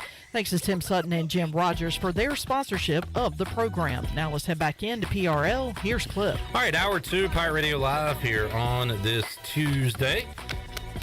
Shirley Rhodes, Chandler Honeycutt, Cliff Rock here with you. We welcome in for the first time Will Treadway, who joins us here inside the Pirate Radio studios. And am I saying, is it Treadaway? Treadaway, yes. There's an extra A in there that I was missing earlier. Yes, and a lot of people miss it. Treadaway. All right. Will, thanks for coming in. You are now known for the uniform design.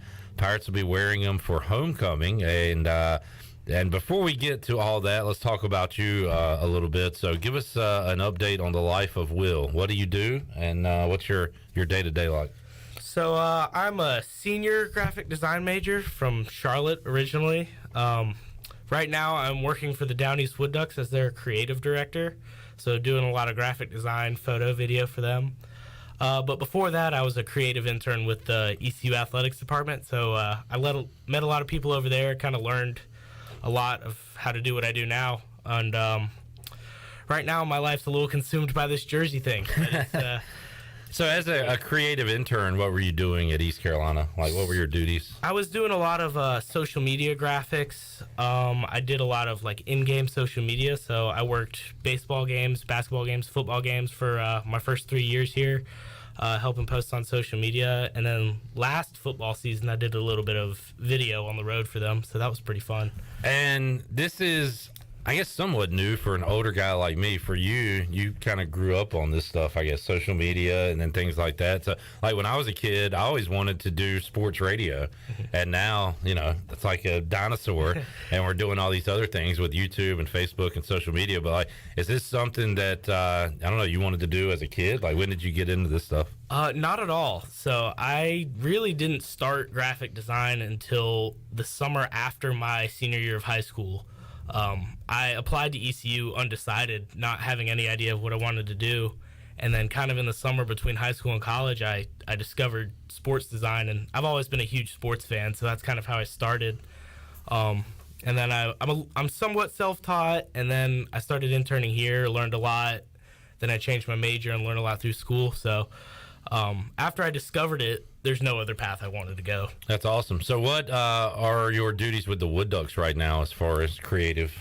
Right now I'm the creative director, so I run all the social medias. I kind of handle all of the creative needs, so if anybody needs any sort of graphic design work, photo, video, I help with that and try to get fans in the stands. Awesome. I have an array of Wood Ducks hats, and maybe you can design some cool ones coming up. I'm hoping I can. I'm hoping they'll let me design some jerseys now that they see what I can do. Yeah, really. All right, so Will, you are tell us about this contest. Like, how did you get this jersey that you designed entered into this thing for a chance to make it a reality? How did that come about? So as soon as I heard about the competition, this was like a dream come true for me because I love sports. I love ECU football, and I love graphic design. So I came up with a million ideas and probably spent too much time working on this. So who was the contest open to? It was open to graphic design students. Okay. So students All right. in the graphic design program at ECU.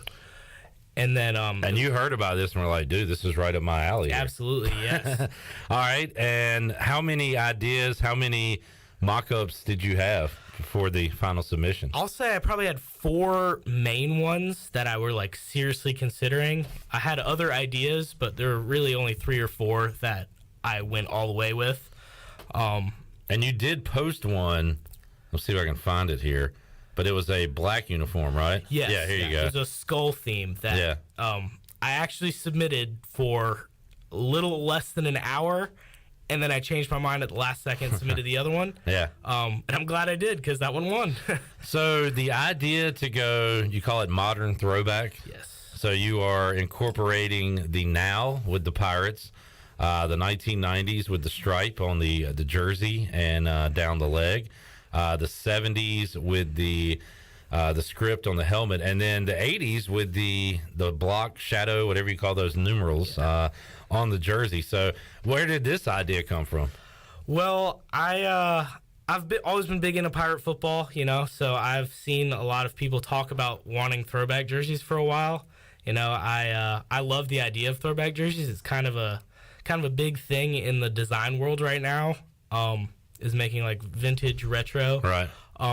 But I also liked the idea of, Pirate football being so good back then, and we're kind of coming back into our own, rebuilding the program. So I thought it'd be a good way to show that we've grown over the years. All right, and the uniform looks awesome. If there's one complaint, Will, it's about the dreaded white helmet. Why a white helmet? Well, you know what? People say Pirates don't wear white, and I understand that. But I also think a pirate wouldn't be scared of a curse. If there was a curse, I think a pirate would want to break the curse. So, I think it's about time we break that white helmet curse. You are really tempting fate here. But no, it looks great. Did you have, so even in your black jersey design, black tops, bottoms, you had a white helmet. Was the white helmet always going to be involved with Not always, Okay. but I mean, on one hand, we already have purple helmets. We already have black helmets. White helmets look very good. I know the reputation they have with ECU football. Yeah. But that really doesn't translate on the field. It doesn't correlate to a curse. But I'd like my helmet to be the one that breaks that curse. How's the feedback you've received? Very, very good. Yeah. I was worried. Really, the only negative feedback I've gotten is the white helmet. But, we wore them last week just with different stickers on them. Did it bum you out so this was a planned release on Sunday. Did it bum you out that they lost a few hours before, so everybody was still angry about that? It did, yes. It would have been nice to get the win before. And, I saw some people saying, really, we decided to post these after a loss? And I was like, well, I designed them almost an entire year ago. So there was no connection to the loss whatsoever. But, yeah, the loss was unfortunate.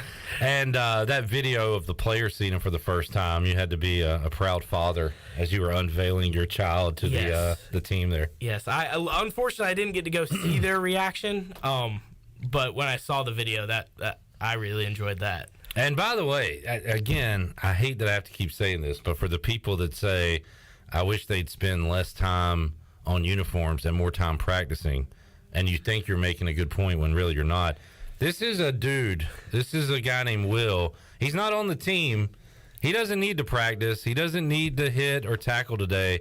He designed the uniforms. The players didn't have any input in it. Yeah. They did not think about this for one moment. So I just wanted to get that out there. Yeah, there's no correlation between the social media teams and the design teams and the actual football that goes on. Well, this is nice to add to the old resume, I would imagine. Yes. And it's pretty cool. So, like, I don't know, you said you've always been a Pirate fan, but let's face it, you're not a very old gentleman. So you've only seen these in videos and markings and pictures and things. But, like, where did you see these? Are these, like, available to you in the creative room in there? Like, when to come up with all that? So doing my research was actually pretty tough to find images of old Pirate uniforms. I've obviously seen the Peach Bowl uniforms with the stripes on the sleeves, which I think are very popular. Yep. I really wish we could have worn them against NC State. That would have been great. But yeah, I just Googled really. I came up with the idea before I actually started doing research, so I knew what I was looking for beforehand. And yeah, that's how it went. Do you care to share your other designs, or does that do you not want to unveil those? One other design I had was similar to the modern throwback, but an all-white version of it. So rather than the purple jersey, it would have been a white jersey. Okay. And then rather than the white stripes on there, they would have switched to purple. So that was a cool one. And then the all bones theme that I posted on my Twitter was one that I really liked. And then I thought about another all-black, kind of like a city edition one that said Greenville on it. Oh, yeah. Which I thought would have been pretty cool, because I feel like a lot of people don't even know that ECU is in Greenville. Or Greenville, South Carolina. Yeah. Or East. Yeah, you're right. Or they'll call us Eastern Carolina. Yeah. Those are popular, like in the NBA. And also, let's see. Does Georgia Tech have Atlanta uniform? No, Georgia State, I believe, has Atlanta uniforms. I know SMU has a Dallas one. Yeah. That is very So we're cool. starting to see that. That's kind of where I got the idea for the Greenville one. Yeah. Well, good stuff, Will. Keep up the good work, man. So you got Woodies, and you're trying to. When do you graduate from East Carolina? It delayed my graduation a little bit, so I just started my senior year, so I'll probably need an extra semester, but hopefully next December. Hey, live it up as long as you can. The real world stinks. Yeah. So keep being a kid. Will, nice to meet you, man. You got a bright future, certainly. Do you want to, you say you love sports. Is this something you want to do from here on out? Do you want to be involved in sports design some way? Absolutely, yeah. Right now, I have an awesome job that I love, working for a professional baseball team, and I kind of want to stay in the world of professional sports, doing what I do now. Baseball is probably my favorite sport, baseball and football. So I just kind of want to, keep progressing, hopefully make it to the big leagues one day. Awesome. As so you're a Charlotte native? Charlotte native. So you're a Panthers fan? I am a Panthers fan. How about baseball? I'm a Yankees fan, huge Yankees fan. How'd that happen? I grew up playing baseball, and I was a giant Derek Jeter fan. All right. Just stuck with them. They're stressful. They're stressful to watch. Well, yeah, maybe in your era. In my era, they won all the time and were super annoying, but they haven't won as much lately. So this could be the year with Aaron Judge going insane. Good stuff, man. You a Hornets fan? I am a Hornets fan. We need some bright minds in that organization. So if you get a job with them, that would help us out. I don't know how I feel about the Clifford hiring. It's so lame. Get rid of them, bring them back after a couple years, and just pretend it never happened. I don't know, man. Everything they do, I question. But anyway, Will, thanks for joining us, man. We'll be on the lookout for what's next from Will Treadway. Awesome. Thank you. All right, bud. There is Will Treadway joining us here inside the Pirate Radio studios. We'll take a time out, come back. A lot more to go on this Tuesday edition of Pirate Radio Live. Back with you after this.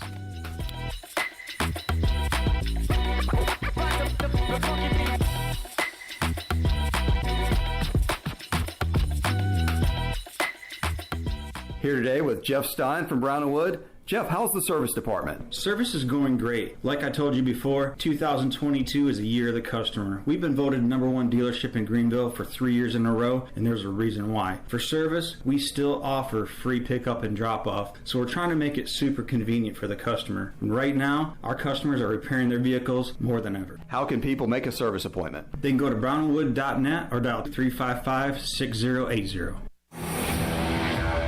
The best burgers around. Everyone loves a thick, juicy, and fresh burger. Tiebreakers in Greenville, plus the all-new Tiebreakers in Winterville do real burgers better than anybody. So don't just go to any burger-themed restaurant chain. It's time to break the chain and eat local. Tiebreakers, real burgers at its best. Everybody loves burgers.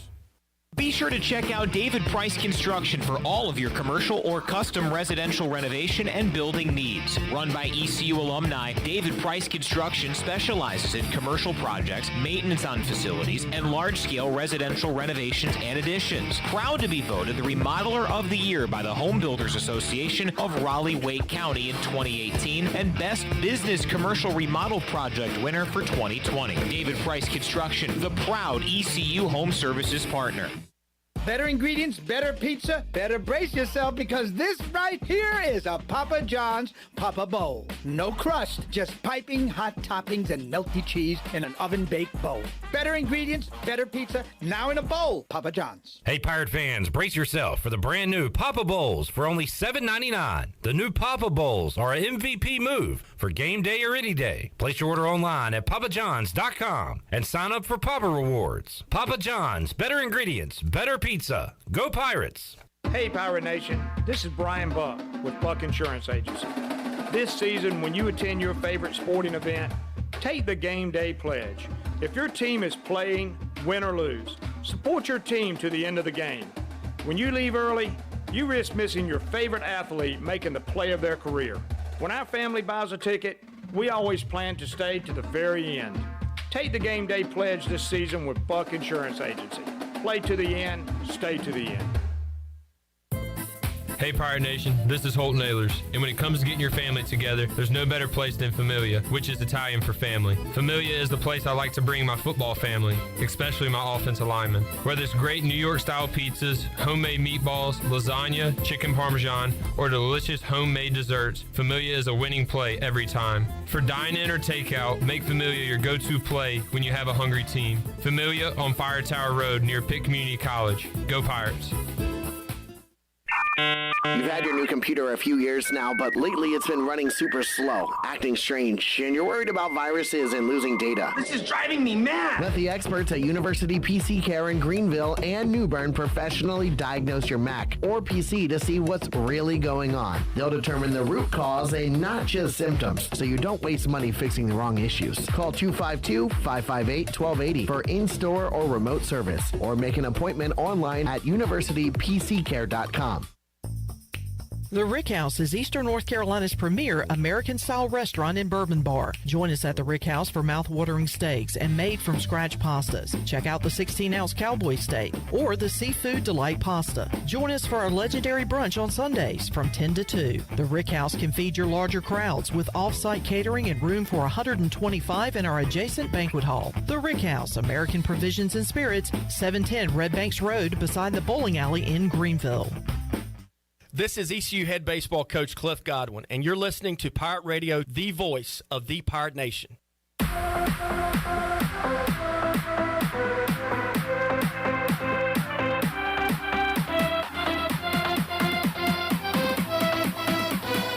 You're listening to Hour 2 of Pirate Radio Live. This hour of PRL is brought to you by First Bank. Together with our customers, we're creating a world where individuals and communities thrive. Visit the First Bank location on Arlington Boulevard in Greenville for all your personal and business banking needs. Now, back to the show. Welcome back. Do you need custom t-shirts, apparel, or promotional items for your business, organization, or event? Well, keep it local and print it local with University Sportswear. Contact them today at universitysportswearenc.com, the official sportswear provider of Pirate Radio. Now let's head back in to PRL. Here's Clip.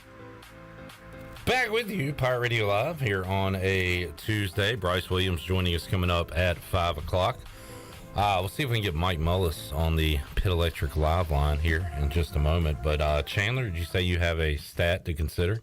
Yes, I do. I love stats to consider. Yes, I do. We are coming down the home stretch of Major League Baseball regular season. True. Braves are back in the playoffs for the second straight year. Absolutely.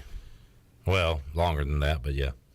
Yeah, well, I'm sorry, but much longer. Just saw a tweet from Everything Georgia. Got a big build-up going here for this stat. The Atlanta Braves are 8 games away from completing a 162-game season without a sacrifice bunt. It has never happened in baseball history. Interesting. I would like to present that stat to our guest on the Pit Electric Live line. Can you repeat that for Mike Mullis? I sure can. Everything on Georgia has tweeted out that the Atlanta Braves are 8 games away from completing a 162-game season without a sacrifice bunt. If so, if it happens, it will be the first time in Major League history or in baseball history. Mully, as a baseball lifer, what do you think about that stat? I'm not surprised. I'm actually more surprised it's the Braves. I mean, that's pretty unbrave-like. It is unbrave-like. They are swinging for the fences, just as everyone is in Major League Baseball in 2022. A lot of Ks, a lot of dingers. Aaron Judge looking for some American League history, Mully, as he's got a few games left to try to reach a milestone. You've been following these home run chases with Pujols and Judge? Yeah. I mean, obviously the Pujols deal, 700 is a big deal. The Judge thing, I mean, it's 61. I mean, we've seen this, and yeah. If they want to devalue the home run by having everybody hit them, don't expect people to jump up and down for us to see something we've already seen before. I agree, and the more remarkable thing to me is how in front of he is on everybody else in the league. And let me see where Schwarber is now. Schwarber's at 42, Judge at 60, so he's still 18 above the second place guy there. And I guess Mike Trout is at 37. He's got the second most in the American League, so that's pretty impressive. But yeah, you're right. I mean, we've seen these numbers before. It's just.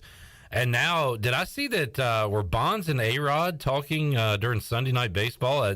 Barry Bonds is a guy that's just been completely out of the limelight since his career ended. He's been off camera, hadn't seen much of him at all, but I believe he was with A-Rod the other night on TV. Yeah, I think you're right. And I also find it interesting that even, we a lot of folks are so unwilling to accept the whole steroid era thing. Yeah. But now, that is what's supposed to gloss over this deal. Like, this is the most home runs by a non-steroid. I mean, come on. I don't. Again, you mentioned it a few weeks back. Like, hey, it just doesn't seem like anybody's real excited. Matter of fact, I think it's probably inconvenienced people more than anything when you're, watching a college football game and they, split screen you to watch. Yeah. Judge swinging for 61. It's not 73. Well, I said it the other day. I was enjoying Wake Forest Clemson, and look, it's not a huge deal. It was a split screen and everything, but I would much rather watch a Week 3 college football game, Week 4 college football game than Aaron Judge in the batter's box. That's where I'm at right now, anyway. No, I agree with you. And if he's not a Yankee, is this even? I think it's even being talked about less. But I mean, good for him. It's great. It's perfectly timed, seeing as how he's getting ready to get paid more than anybody in the world. with his contract situation. So, I mean, good on him. I definitely think the Pujols deal is a bigger deal.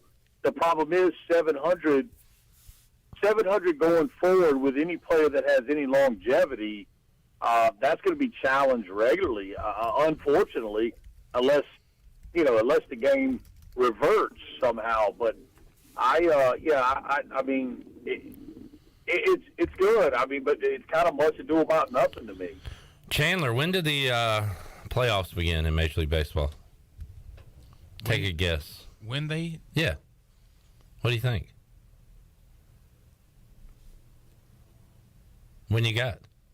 When do I have them? I have no idea. My team's out of it, so I don't care anymore. Yeah, he's not doing this, so you'll wait till the start of the playoffs to answer the question.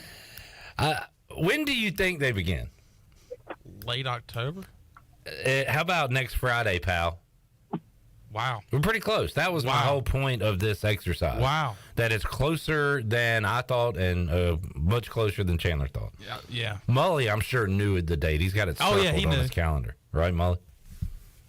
Well, I mean, I knew that there were 19 games left 14 days ago, so I could pretty well back into the fact the playoffs will be starting the next week or so. And I did just read a tweet that said that there was 8 more regular season games, so I probably should have known too.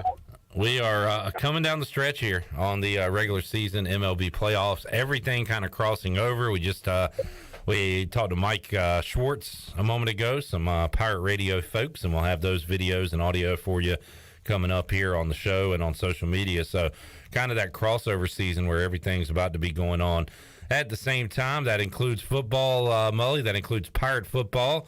What was your take on ECU's loss to Navy on Saturday night? Well, I mean, it's probably nothing earth-shattering. Obviously, a game that should have been won. I just wondered if Coach Schwartz mentioned the uniforms. That seems to be maybe we'll get a basketball uniform release here shortly, because we certainly know what the guys are wearing now. We not exactly sure how they're going to play, but we're and the uniforms are fire and ice and all this stuff. But I don't know, man. To me, all that stuff's good if you win, and when you lose, it doesn't look great. The optics aren't wonderful. But it has nothing to do with on-the-field performance. It's just but the correlation is it's like, hey, let's worry a little less about that, a little more about And if you think that way, you're not very intelligent. They're not worried about the uniforms, Mully. You know that. Why are you? Are you one of those people? So you're telling me that with the barrage of social media as it relates to this new uniform, that they're not worried about the uniforms? Holt Nailers? No. Holt Nailers is not worried about the uniform. I am a subscriber to look good, play good. But, no, the players aren't worried about them. You know what? You know who else ain't worried about them? Me. I'm tired of hearing about them. Good. You shouldn't care about them. We're old men. It's not for us. Yeah, what are you screaming about? I don't know. It just irritates me. Happy birthday, Chandler, by the way. Thanks, Mully. I do appreciate that text the other day. Can you read your text? Oh, sure. I would be glad to. Can you read it in Mully's voice? Let's see. Mully, where are you at? Here it is. So I'm sitting there tailgating, enjoying the day with my family, and I look down and I say, oh, my gosh, there's Mully texting me. And he says, day off for your birthday? Had to go early to get into Chuck E. Cheese. Happy birthday, big guy. Great Chuck E. Cheese reference there, Mully. That was good. Thank you. And then he also said, you better do something nice for your teammates next week. They are killing you on the air. I didn't think we went that bad on them, Mully. Were we going too harsh on them? Oh, no. I never did I say too harsh. Yeah. No. I just said y'all are killing them. Yeah. Well, I'm used to that now. Here and there. But look, man, he's a guy. He shows up every day. He'll be here tomorrow ready. Wait, you won't be here tomorrow, right? Yeah, I will be here tomorrow because tomorrow's Wednesday. How about Thursday? Dang. Yeah. You tried, buddy. I messed up my joke. He won't be here Thursday. I screwed it up. That's on me. All right, Mully. The reason why I'm not going to be here Thursday is because games are being moved up in high school football. Yeah. So what is there an effect there in middle school football, Mully? When's your game? Are we calling you on game day, Mully? No, we don't know yet. I think we'll know when I pick the boys up to practice today. There was some discussion about moving them to Wednesday. but I don't know what, if that decision's been made yet. So, they're going to play. It just depending upon tomorrow, Thursday. All right, keeping an eye on, of course, the storm, Hurricane Ian, and it has moved Pitt County high school football around and has moved this East Carolina game around. They're going to be playing in Boca Raton, also moved the kickoff time from 7 p.m. to 2:30 p.m. on Saturday. Mike Houston said today, Mully, look, we went through a COVID year where we didn't play in front of crowds, so we're kind of used to it. This one's not going to be any different on Saturday. It's going to be an eerie environment, though, after East Carolina's had some good home crowds. Not going to be playing in front of many people at all this Saturday. No, and look, man, I just think about the logistics. So it's also, to me, terribly unfortunate that the first road game of the year comes under these circumstances, because there's going to be nothing normal about it.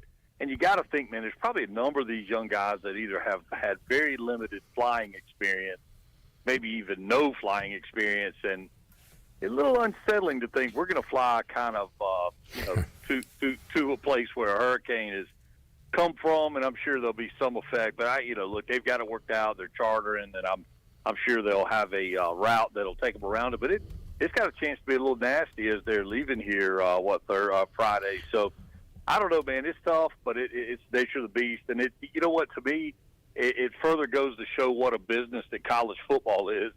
That, like, there was never really a discussion of not playing this game. It's like, all right, we got to figure out where we're going to play this football game. Yeah, are we going to play in Tampa? Are we going to play in Greenville? No, we can move it to Boca Raton. You're right. It was. It wasn't a let's just cancel the thing. As far as here, Mully, and I've looked at it some, but like, what are they saying right now as far as weather here in Eastern North Carolina? What, we get a wind, rain, a little bit? Yeah, with the remnants. I mean, just wet and sloppy, and I think it'd have been tough to reschedule here. I think it's going to be really. I mean, the most interesting one to me is game day at Clemson and a 7:00 start time on Saturday night. So that could be a real mess. But I guess Florida State had to move, and so Florida State I think they moved to Thursday, and then the Florida Gators moved to Sunday, if I got that right.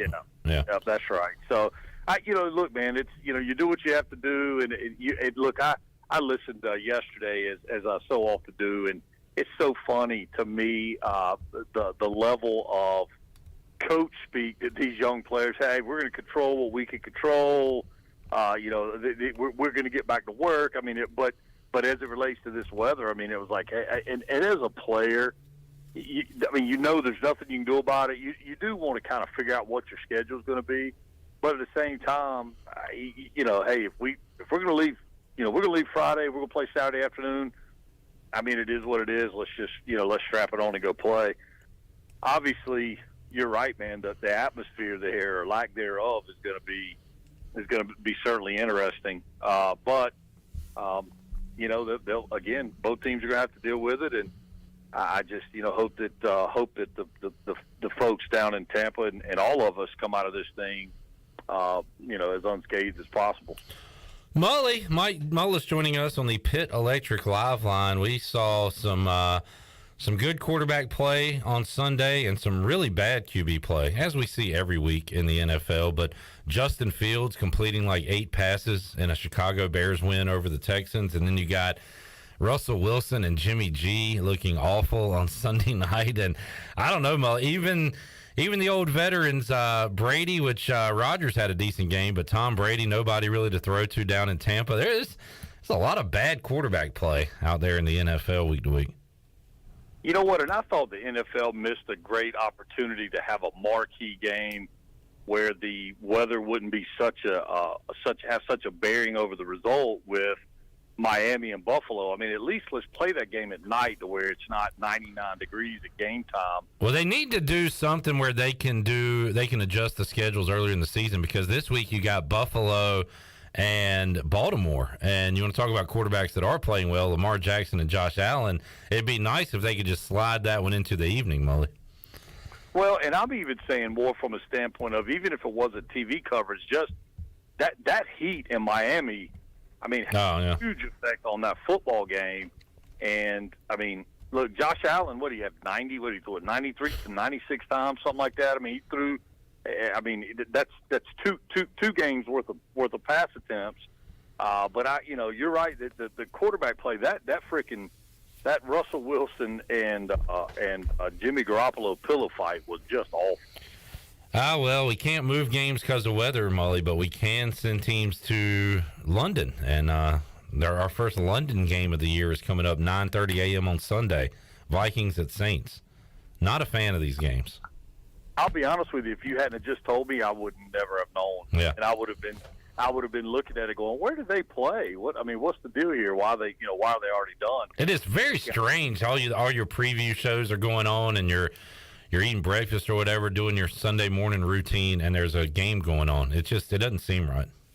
Well, you could try church this Sunday. That'd be different. I mean, go to church, and then by the time you get out, the games will be regular, and you'll not feel affected by anything. I know all those stories, Bible stories, and the hymns. What's your favorite church hymn, Mully? I mean, are we really going favorite church hymns? Yes, we are, because Standing on the Promises of God is a classic. I mean, you got to go Amazing Grace has got to be up. That's lame. I like the ones that are, kind of timeless. And, there's just a number of them. I mean, can you have a least favorite church hymn? I didn't ask if you could. I asked your favorite. You're taking this down a negative road. Then I would say open the book, and whichever one you open it to, I'll like that one. I like He Lives, too, because there's like a breakdown. It's kind of up-tempo, and then it slows down with the... You ask me how I know he lives. Yeah, that's good, Clipper. He lives within my heart. All right. I'd probably leave that to the pros. Yep. My mom used to play piano in the church, Mully. That's good. So I knew my hymns. All right. Anything else? What's going? Any golf-related news we need to know about? The USA Cup was kind of a whitewashing like we thought it would be, and Kevin Kisner, I think he kind of stole the show. Not so much what he did on the golf course because they only had half a point, but his press conferences and his willingness to accept the role of being the old dude on the team, but the dude who leads the charge when it comes to partying and having a good time. He definitely, his character came out, and I think some of that he might be thinking he's going to make a play for that pup money or whatever they call it, where the player. Oh yeah. Out, so yeah. Well, dang, I forgot all about that. They've lost some pretty popular guys. So yeah, was he the one that had the quote? I guess he was, Mully, about the I'm playing with the world's best golfers and the world's most boring partiers or whatever. Yeah. Yeah. Yep. That was him, and he. Of course, he was. He's got the Southern drawl thing going on. He's got the whole. I want to say he played at Georgia. I mean, he's got the whole deal, and it appears that he enjoys celebrating. He and Max Homa tweeted out, I guess Monday morning, feeling rough. So I take it that they must have had a good time post round celebrating their victory. Mike Mullis joining us, Pit Electric Live Line. Mully, always great to talk with you, man. Have a great rest of your week, and we'll check in with you again soon. Sounds good. Thank you, sir. There is Mully Man on the Pit Electric Live Line. Pit Electric, your trusted electrical partner since 1981, and Eastern North Carolina's premier electrical contractor for the past 40-plus years. Pit Electric is hiring. Join their team today by going to pitelectric.com. And I think folks out there can maybe take something away from our chats with Mully. We don't always see eye to eye. We don't always get along. Sometimes I yell at him. He makes me yell. I got a little worried there. And then says, what you yelling at, bud? Like he didn't make me yell at him. I think that's called gaslighting, right? I think Mully gaslights me. Yeah. But at the end of the day, we're pals, man. We can disagree about stuff. And I wish that. And we still love each other. And we do that. Me and you do that all the time. And I love you. And I love you too, buddy. Shirley, love you. And there's a lot of times where me and you bicker here on this show, and we yell at each other, and then sometimes it gets very ugly, Clip. But at the end of the day, sometimes I think you're the dumbest human being ever to walk the earth. And I respect that. But at the end of the day, we're giving hugs. We're hugging it up. We're hugging it up. So we're big huggers. Look, I'm not saying you should listen to us or take anything, but We're giving you little crumbs here to pick Just up, little, to add to your everyday life, free advice, and to your relationships. And hey, we're smiling. That's all I'm saying. Are you smiling? I'm smiling. We're smiling. I'm smiling. Are you smiling out there? Smiling, baby. We're smiling. You know what would make us smile even more? If you smash those likes. Yeah, a little smash. A little smashy smash. Not too bad on YouTube today. We got 10 people watching. Yeah. 10 more viewers than we do likes. Get them up. So we need to get that number up. On the Facebook side, we've got more likes than we do viewers. So we need to get the viewers up, but the likes are in a good spot. That's good. That means people came and liked and then left, but maybe they have something to do. Maybe they'll come back later. Maybe they're going to go tell a friend to go smash the like and smash the sub. Tyler M. introduced the show to his brother and says he's a fan. Thanks, Tyler. Awesome. Appreciate that. So let's get those likes going. Let's get the subs going, man. Why don't you subscribe? And A, do it because we're asking you nicely and you like us, but B, do it because you want to know when the new Mike Schwartz interview drops. That's very important. You want to know right when we post our Donnie Kirkpatrick. You want to hear what Donnie has to say this week, right? After trashing him Saturday night, well, we'll have that video up for you on Wednesday. And you'll be the first to know if you subscribe to Pirate Radio TV. People think that we're asking you to do this to benefit us. You're wrong. That's where you're wrong, folks. Yeah. If you think that way, you're wrong because we are wanting you to be benefited. We want you to know when things are going on. There's a lot going on right now. Help especially yourself. Today. Yeah. Today we found out that the ECU versus South Florida game is going to be moved to Boca Raton. We found out that the kickoff is no longer 7 o'clock; it's 2:30. We also have the first day of ECU basketball media day and practice, and we're giving that all to you here on our Pirate Radio social media platforms, including YouTube. So we want you to like, we want you to subscribe, so you know what's going on in the Pirate Nation. Give. I mean, we are like that fat man that rolls around December 25th, and just throws toys and presents down the chimney. And prizes, you can say prizes. And we ask for very little in return. Yeah. Very, very minimal effort on your part in return. We want you to be benefited, folks. Get the likes up, get the subs up, and let's roll. All right, let's get a break in. We'll come back. One more segment to go here. Hour 2 of Pirate Radio Live. Bryce Williams joins us at 5 o'clock. Got more Mike Houston on tap. A lot more to go. We're back with you after this.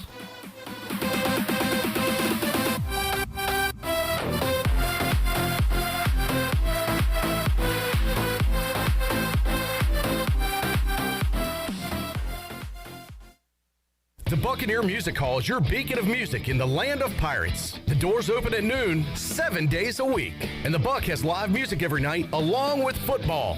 Monday is open mic night, the first Monday of each month. Tuesday, it's karaoke with DJ Captain Morgan. Wednesday, it's acoustic night. Thursday, it's the dance party with DJ Kid Scene and live music every Friday and Saturday night with the best bands on the East Coast. Follow the Buck on Instagram for information and schedule of events. This season, party like a pirate at the Buck.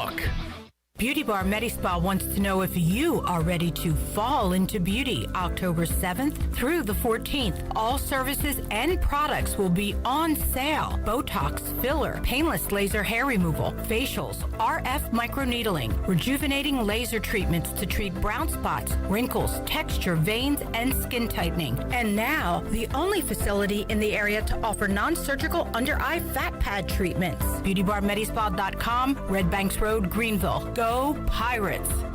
UBE and PirateWear.com is excited to offer Pirate Nation the largest selection of new ECU merchandise and tailgate supplies ever. UBE has the best prices in town, so that makes UBE your one-stop shop for all things ECU. UBE does daily restocks of Champion, Adidas, and Under Armour. Don't forget to bring your young Pirates in to plunder the Crow's Nest, which is the only kids store dedicated to ECU. Plenty of free parking uptown in Greenville. Visit them at PirateWear.com. Go Pirates!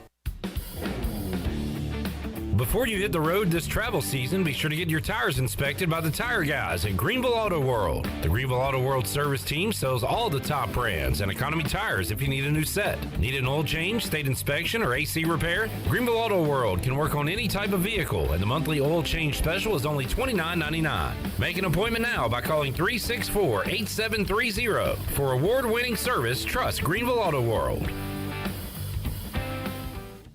Hey, Pirate Nation. This is Russell from Russell's Clothing in downtown Washington. Believe it or not, fall weather is coming and we're ready for some Pirate football. Russell's has a long history of dressing Pirate fans, both men and women. For the men, we offer both logoed and non-logoed from Peter Millar, Johnny O, and Smathers and Branson. Our ladies love Tyler Bowe, Crosby, and Never a Wallflower for game day. Join us in wishing the Pirates a healthy and successful season. And remember, for all your game day needs, shop Russell's in downtown Washington. Go Pirates! Winslow's is now Fifth Street Hardware Restaurant and Tap Room. With a brand new look, Fifth Street Hardware also has a new menu and serving lunch and dinner every Tuesday through Sunday and brunch starting at 10:30 on Sundays. What else is new? Well, they have poker every Tuesday night, Trivia Wednesday with DJ Captain Morgan, and on Friday and Saturday nights they have live music open till 2 a.m. serving light appetizers all night long. New look, new name, same location on Fifth Street. Follow them on Facebook and Instagram for more specials. Fifth Street Hardware Restaurant and Tap Room. Hello, Pirate Nation. This is Jamie Lang with Carolina Hardscapes, and we're excited to announce that we're Eastern North Carolina's premier fiberglass pool installation company. We partnered with industry-leading San Juan Pools so that we can build the backyard of your dreams. Whether it's an outdoor fireplace, patio, outdoor kitchen, or now a pool, give us a call at 364-1201 or find us on the web at CarolinaHardscapesandMulch.com so we can make your backyard the place to be. Go Pirates! Hey Pirate Nation, this is Holt Nailers for my friends at Arc Point Labs. Just as I trust my teammates, you can trust Arc Point Labs to give you quick and accurate results for your laboratory testing needs. Arc Point Labs provides insights and solutions to enable individuals, businesses, and communities to make informed decisions on their health, safety, and well-being. Visit any of the 6 Eastern North Carolina Arc Point Labs locations or go to arcpointlabs.com. Go Pirates! This is Big John Williams, strength and conditioning coach for East Carolina football, and you're listening to Pirate Radio, the voice of the Pirate Nation.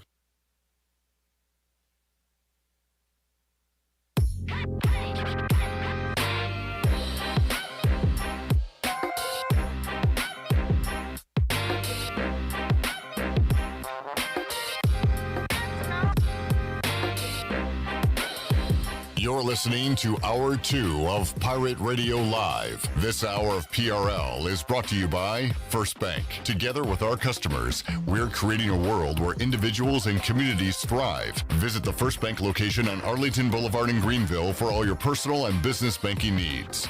Now, back to the show. Welcome back. Did you miss a show on Pirate Radio? Well, you can listen to all of Pirate Radio's archived local programming by subscribing to us on Apple Podcasts, SoundCloud, or Spotify. You can subscribe today by going to the podcast app on your iPhone or Apple device and search for Pirate Radio Audio Archives. Now let's head back into the show. Here's Clip Brock. Alrighty, back with you. Pirate Radio Live here on a Tuesday. Dolphins are undefeated, and their fans don't know how to act. I saw a video. I know how to act. Well, do you? Yes. I saw a video posted come online. on. We have sucked for so long. Yeah, but does that mean you have to have strippers at your tailgate before the game? I mean, yes, absolutely. Yes. Yes? Yes. Oh, so I'm wrong here? Yes, you are in the wrong. Wow. The answer is yes. Get the strippers out. We're 3-0, baby. Look, call the strippers, call Chippendales, call Rescue Rangers. I don't care. If we want to celebrate, I'm going to celebrate. We had the suckage that we have had to put up with for so long, and we are finally looking like a decent football team. I don't care. This is not the slimmest body I've ever seen. I mean, could I? Junk in the trunk. And it looks very lucrative. Maybe I should get into this business. Is this Jello wrestling? There's a lot going on at that Miami Dolphins tailgate, so good for them. Is that outside or inside? Well, it's outside, but they're under a tent, so I'm glad they thought of the safety. You know, we need to get some shade here. So probably some fans because it was hot on Sunday. That would be a heck of an experience if you're walking by with your kid, his first NFL game, and Dad, what's that? Oh my God! I believe we've got I think, son, they call that twerking. That's a twerk there. Pre-game twerk. But look, it's a good luck dance. Independent contractors making money. You know, hey, tough economy. Hey, look, you got to do what you got to do. You know, inflation's kind of out of control right now. I'm looking for another side gig myself. I don't think it's going to be that, but if anybody's interested, let me know. Yeah, I couldn't do that. I'd throw my back out. Oh, physically, I couldn't do that. Yeah, you're probably right. I would have to I'd pull a hammy. You know, it wouldn't look pretty. How about I strip down to my long johns and do the Charleston? Oh, my gosh. Can you do that at my birthday tailgate next year?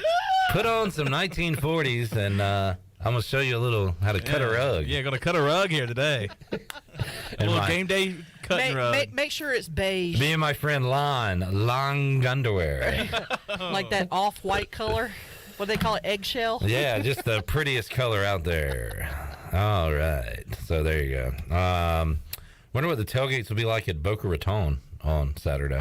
I'm going to say dead. I'm going to say very dull. I'm going to say very scarce. Scarce. I don't think there's going to be a lot going on outside of that stadium in Boca Raton. Now, I have read, like I was reading on social media because we had posted it on our social media and was looking at the comments. Now, there are a few people down in the Florida area that plan to attend the game. So, you know, that are on that side of the state of Florida that they can actually make the game. And that's, of course, assuming that, you know, they fare much better than what they're projecting right now. So. Yeah, I know that feeling, too. It was years ago, and ECU had a Saturday off, either, I guess, due to the weather, the game got moved, or maybe they were on the road. I don't recall. But I just remember... Well, they wouldn't have played because I was off of work. But I remember being, like, stuck inside with the hurricane for, like, from Wednesday to Friday night or whatever. And then that Saturday, making it out to O'Cool's to watch some football was, like, the greatest feeling ever. So if everything, you know, we hope for the best. But if there are people there on Saturday that, like, went through that and are like, man, we gotta get back to life. We got to find something fun to do. Head on out to Boca Raton and go watch a football game. Yeah, if you're available to get there. Idea. Yeah. Michael Winstead says, Isaiah Winstead's dad, faithful listener, keep up the great work. Sorry you had to come in during that Miami Dolphins stripper segment there, sir. Yeah, but thanks for tuning in. We're sorry. We are big fans of your son, both on the field and off the field, and it's becoming one of my favorite Monday segments, just asking Isaiah non-football questions. Because he's a very interesting dude. Yes, and he enjoys it more than talking football. He wants to just get away from football. I think so. I think he wants to just get away from football. Let's talk some non-football stuff. So now from here on out for the rest of the season, I guess we're going to have to try to come up with some non-football questions and see what he's going to answer. We're going to talk about his highlight play on the field briefly. Yes. And then get to some non-football stuff. He's going to talk about it briefly. Yeah. He doesn't want to talk about it because he's so humble. Because like you said, he's very interesting. And we learned a lot about him yesterday. You're going to learn a lot about Isaiah Winstead on this show. And that was a reference, by the way. Yes. And that's good radioing. Yep. It's pretty good. And we learned that he likes Scooby-Doo. That's one of his favorite cartoons. Yeah. He thinks that Scrappy-Doo ruined the show, like I do. He ruined it. He likes Little Papa. Little Papa. As opposed to Big Papa. Little Papa. And what was the other thing that I thought was very interesting? He's a Mortal Kombat guy. We learned Mortal Kombat guy. Oh, it just He doesn't read my mind. much, but he's always open to taking suggestions. He does not eat Chinese food. Does not like that at all. Yeah. And he said, I'm definitely not going for the pizza buffet. Not going for pizza. Oh, it just absolutely slipped my mind. Something that we learned about Isaiah Winstead. This is like Chuck Norris facts, but they're Isaiah Winstead facts. And Shirley can't remember. I'm so mad at myself because I had it in my head. Because the cartoon thing was going to lead into it, and I just drew a blank. Yeah, don't know. Let me know if it comes back to you. Yep. Matt is not a fan of the 2:30 kickoff. Do you know why? Why's that, Matt? He says the fifth quarter callers will not be drunk enough. And that's okay with us. and that's okay with us. That's good for us, bad for the listeners, I guess, when the fifth quarter callers are not inebriated, not juiced up enough. There might be some that are, toast by 5 o'clock, 5:30 on Yeah, Saturday. if you can't get drunk by 5:30, that's on you, and look, not us. The weather's going to be bad in eastern North Carolina. Well, so yeah. a lot of people are going to be staying at home. People might be like me and crack one open around 12:30 on Saturday. But you and do they're that toast every Saturday. Open up a can of beer? Yeah. Well, I mean, when I'm here, I'm not. Open up an old can of beer? A can of beer here. But especially Chandler, I think, and I'll give you permission to do this. I think you should just get hammered on Saturday. I'll do it. While you're here. If somebody can come pick me up from my house. We'll have you safe ride. Yes. I'll do it. And, I'll do it. I'll get hammered. And we'll have like the Chandler hammer cam on the whole time. I'm going to be hammered like this. And he's going to be struggling over there while we do the fifth quarter. Yeah, you're going to be wondering why the graphics not up and why the broadcast. How do you feel about that, Shirley? I don't think I want to be on this side. Oh yeah, of the glass. you're sitting right beside him. So. Because he'd be like, "Hey Shirley, hey Shirley, hey Shirley, Shirley, yeah, Shirley, I love you. I love you. I love you, sis. I love you, sis. I got to tell you something. You're my favorite. You're my favorite ever. You're my favorite ever. Oh, that's actually a great idea. And I'll just be looking at you. Shirley, like, I love you. Lex and Terry used to do Drunk B Friday. We can do Drunk Chandler Saturday. Didn't we have a show on Pirate Radio, like the Miller Lite Sports Bar back in the day? Yeah. A long time ago. Yeah. That was ages ago. Yeah, but we weren't hammered or anything. I was on that show as a ECU student, like an intern. And we'd come on and drink some beers with the boys. Drink beers with the boys? Were you old enough? Talk some sports. Yeah, I was old enough. I was a student until I was like 32. Hey, there's nothing wrong with that. Technically 23. Way too old to be a student. But yeah, I'll be hammered if you want me to. You ain't got to tell me twice. I didn't turn 21 until my senior year. I did too. Of college. Hey man. Oh, see, I was because I was a late baby. 519 saw me Tuesday, Wednesday, Thursday, Friday, Saturday, and Sunday night. The week I turned 21. Oh wow. I was like I was 18 for most of my senior year of high school. Yeah, well, like an early or late, but whatever. I tell you because it used to be that there was a week in October that if your birthday fell on a certain date, if it was before that certain date, you started kindergarten that year. If your birthday was after that date, you started the year after. So since my birthday was on October 13th, I want to say it was like October 6th or something like that. And if your birthday was before October 6th, you started that year. If it was after the 6th, you started the next year. So a lot of the people that I went to school with, that were in the same class, were a year older than I was. So I'm the young buck of all of my friends. I was the same way. Chandler Tyler says yes, hammered Chan man. Tyler's a fan. We can't have you like maybe on a mic. I don't know how we should do this though for like legal purposes. Maybe should we check with HR first before we decide we're going to do this? I say, or at least check with HR so that we can. Because it's better to apologize than to ask for permission. Yeah. So let's just do it. Okay, fair. Can y'all take the blame though? Yeah. Okay. This is like peer pressure at its finest. I mean, you're actually telling me to get drunk on a live sports talk radio show, and I'm down. That's the thing. I'm down. So I should be in trouble, too, for accepting it. I should be a responsible adult and say no, but I'm not even thinking about saying no. I want to say yes. Go for it. You only live once. I say all the time, one of these days I'm going to be a responsible adult, but today is not that day. I think if you want me to be hammered on Saturday, smash the like, smash the sub. Do it right now. I think this is set a number. Probably one of those great ideas that we won't go through with, but it sounds fun. I tell you what we should do. It sounded good at the time. And, hey, I tell you what we should do. What? And Clip, congratulations, by the way, over a year of being sober. But a watch along that we do in the new, whether it's for football, whether it's for basketball or baseball, I think that would be a good time, a good opportunity for me to get just absolutely annihilated. You know what? And he hasn't had anything. The great thing about Chandler, he didn't even have to drink to not be able to speak correctly. Annihilated. We have talked about doing a watch along with Bryce Williams at some point soon. And we will be speaking to him momentarily. Yes, I wouldn't mind having some cold snacks with Bryce Williams. Let me see if he can come by this Saturday. Sure. You want to break it out this Saturday? Yeah, I think we should split a case. So let's me and him split a suitcase. All right. We'll see if 12 for each. See if he's available to do that. All right, let's get a break. Coma if I drank too much. Oh, that's rookie numbers. Come on. We will come back. Lightweight. Expecting the arrival of one Bryce Williams. We also have more Mike Houston to discuss. We'll go Pirate Radio Outdoors.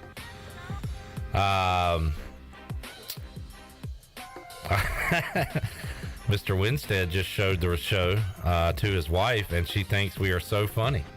She's hooked now. Oh, that's awesome. Well, thank you. I'm glad to hear that. Yeah. Josh cannot smash the like button any harder. Josh wants me to get hammered. We appreciate it, Josh. Thank you. Thank you for your support. Matt says, I thought he was referring to Weave, but maybe to himself. He says he'll be drunk enough on Saturday. Says he's going to be eating barbecue and banana pudding with his bare hands. Oh, my. One in one hand, one in the other. Just shoveling it in. That's the kind of fans we like here. Yes, we do. Video or it didn't happen. All right. We'll take a break, come back. More to go. PRL Tuesday after this.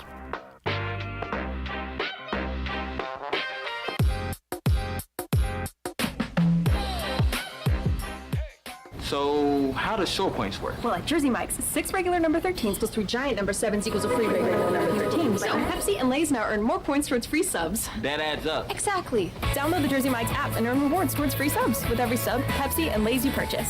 So how does short points work? Well, at Jersey Mike's, 6 regular number 13s plus 3 giant number 7s equals a free regular number 13. So Pepsi and Lay's now earn more points towards free subs. That adds up. Exactly. Download the Jersey Mike's app and earn rewards towards free subs with every sub, Pepsi, and Lay's you purchase.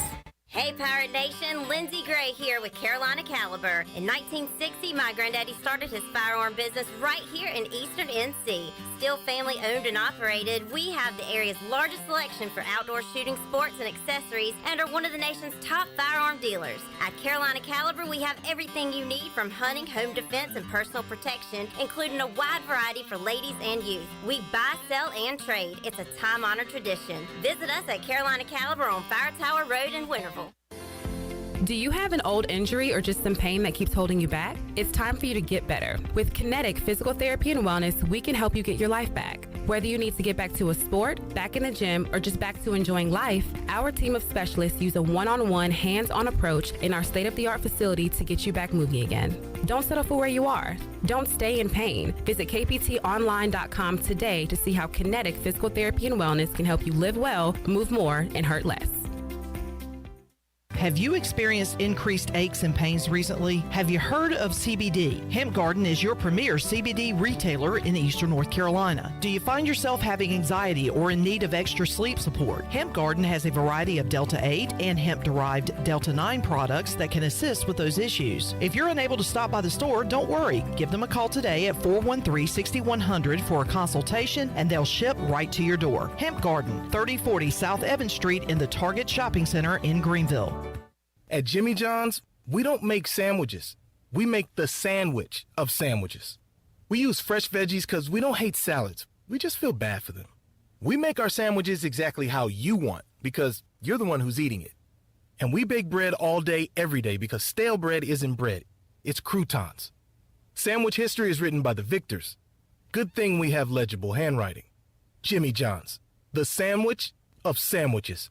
Order pickup or delivery on the app. Love is never having to say you're sorry for your internet. Because with MetroNet, you get fast, reliable, 100% fiber speeds you'll love with unlimited data so you can stream, study, surf, and game on all your devices simultaneously. No lag times or buffering. MetroNet offers student deals. Get 100 megabit internet for just $39.95 a month. Switch to MetroNet today at metronet.com/switch. MetroNet. Love your internet.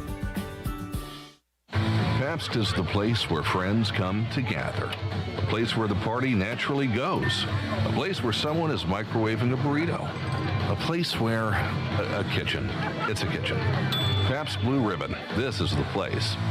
Hey, Pirate fans, get stocked up for tailgating season with PBR at your favorite retailer. Look for the QR code on the PBR display and register for a chance to win a pizza oven. Game day or any day, all Pirates prefer PBR.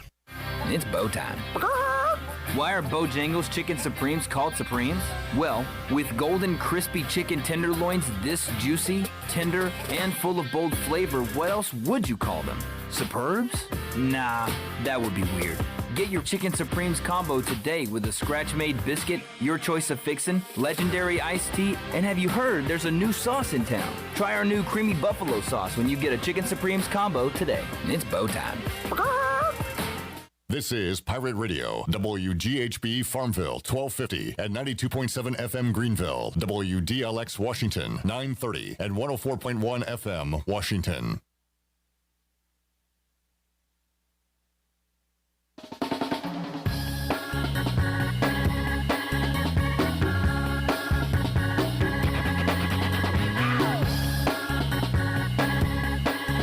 You're listening to Hour 3 of Pirate Radio Live. This hour of PRL is brought to you by Bud Light, reminding Pirate fans to stay in the game and drink responsibly. Bud Light, the official beer of the ECU Pirates, and proudly distributed by Carolina Eagle Distributing since 1989. Now, back to the show. Welcome back. At Angel Oak, they continue to make customer service a #1 priority. A local mortgage advisor is the key to your transaction success. The combination of their local team's experience and Angel Oak's wide offerings of products from standard, conventional, government, and portfolio loans has something for every financial situation. For more information, call Talbot Green, Braxton Green, Joanne Weir, or Wanda Hager at 751-2060. Now let's head back in to Pirate Radio Live. Here is your host, Clip Brock. Videos are out. We've got videos on our social media of East Carolina in their first basketball practice. Mike Schwartz spoke with the media as well. So crossover season, Major League Baseball playoffs begin next Friday. Football, we're getting in gear here and everything motoring on with football. And now we got basketball practice. So kind of that overlap season. Exciting stuff, a lot to cover here and talk about at Pirate Radio. All right, Shirley Rhodes here, the man of Chan, and Bryce Williams joining us. Can I get some music for Bryce? I can't do it without the music. I need the music. I saw the light. I was baptized by the fire in your touch and the flame in your eyes. I'm born to love again. I'm a brand new man. Y'all get the juices flowing just as much as they did on the original. I think we should open for Brooks and Dunn. I mean, I think they should bring out us and say, and we'll just do their covers, and everybody be kind of disappointed, and then they'll say, now the real thing. Yeah. And everybody be so jacked up to hear Brooks and Dunn. It's not a bad idea. Bryce, how you doing, man? I'm good. How are y'all? We're hanging in there. That's good. Like an inspirational cat poster, you see. Hang in there. Oh, yeah. You know what I'm saying? Little paw. Yeah, got a little paw hanging on. Yeah. Man, tough result on Saturday. Yeah. I didn't hear from you. Did you watch the game? You at the game? I was at the game. How sick were you, Bryce, on Saturday evening? I was pretty sick. I was like, kind of just stable and just hanging out and thinking, okay, and then overtime, all right, we're going to get this. We're going to get this. And I was, feeling encouraged, with the big plays we had, the big touchdown by Winstead, I'd fired me up. I think then we got the ball back. Fourth quarter, obviously driving to the Murphy Center and real high hopes. I'm like, getting field goal range, man. That's all we got. We got plenty of time. I forgot what the ratio was that they told us, how many seconds versus yards you got. Well, anyways, it was what I remember. We had plenty of time is what I'm getting at. Yeah. And I said, okay, and we were on, like the 50-ish? Right around midfield. And was it first down? I think it was first down, second down. The pick. What down was that? Anyway, I don't remember the down. I don't remember, but I just remember. It wasn't first down because I feel like it was a shorter distance to get the first down, if I recall in my brain. And we talked about it with Holton yesterday. Yeah. You don't make that throw. Unfortunately. Across the body, poor decision. Yeah, I'm sure he's aware of it. There's times you think maybe something would trigger, and he makes the decision to run it, because obviously we know he's effective when he runs the ball. So it's just kind of one of those things you go one way or the other, and unfortunately it didn't go the right way. So that was a letdown for sure.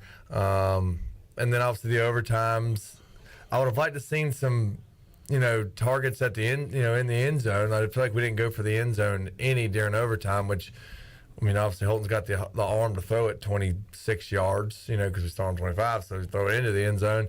I'd like to see some shots in the end zone and give some of the guys a chance, especially, Winstead, if we could get a one-on-one as effective game as he had. Just sort of hopeful for that, but I felt a little disappointed in, I guess, the excitement of our offense. As I'm sure everybody was, I guess, in a good way to put it. Just we could have, done what ECU does and throw the ball and, take shots, take chances throughout the game so we wouldn't get in that situation. Yeah. I felt like, Bryce, we just had a lot of momentum going into that game offensively. Right. Oh, yeah. And the things you're saying, taking shots down the field. And even the run game looked promising as well. But, man, the other night, and you're saying be a little more aggressive, creative, whatever you're saying. A lot of runs on first down. That was talked about a lot Saturday night. So. Yeah, most definitely. I mean, we're sitting here at 3-3 going into the fourth quarter. Was that right? I mean, goodness gracious. That's unlikely. I don't know the last time we've only had, well, I mean, I don't know stats, but I don't think when I played, we ever had 3 points going into the fourth quarter. So that's a little bummer, too. I know we didn't really do anything on offense. And then, of course, the opportunity, I guess, leading up to finish this little rant, obviously the kick, you're kind of like, well, it's two situations now where it wasn't going to win us the game, but it was going to, tie it and put it into another overtime and give the team another opportunity. Very frustrating. Of course, I was listening to y'all after the game. You're like, well, we shouldn't have been in that situation. Well, guess what? We were. So that's the next play.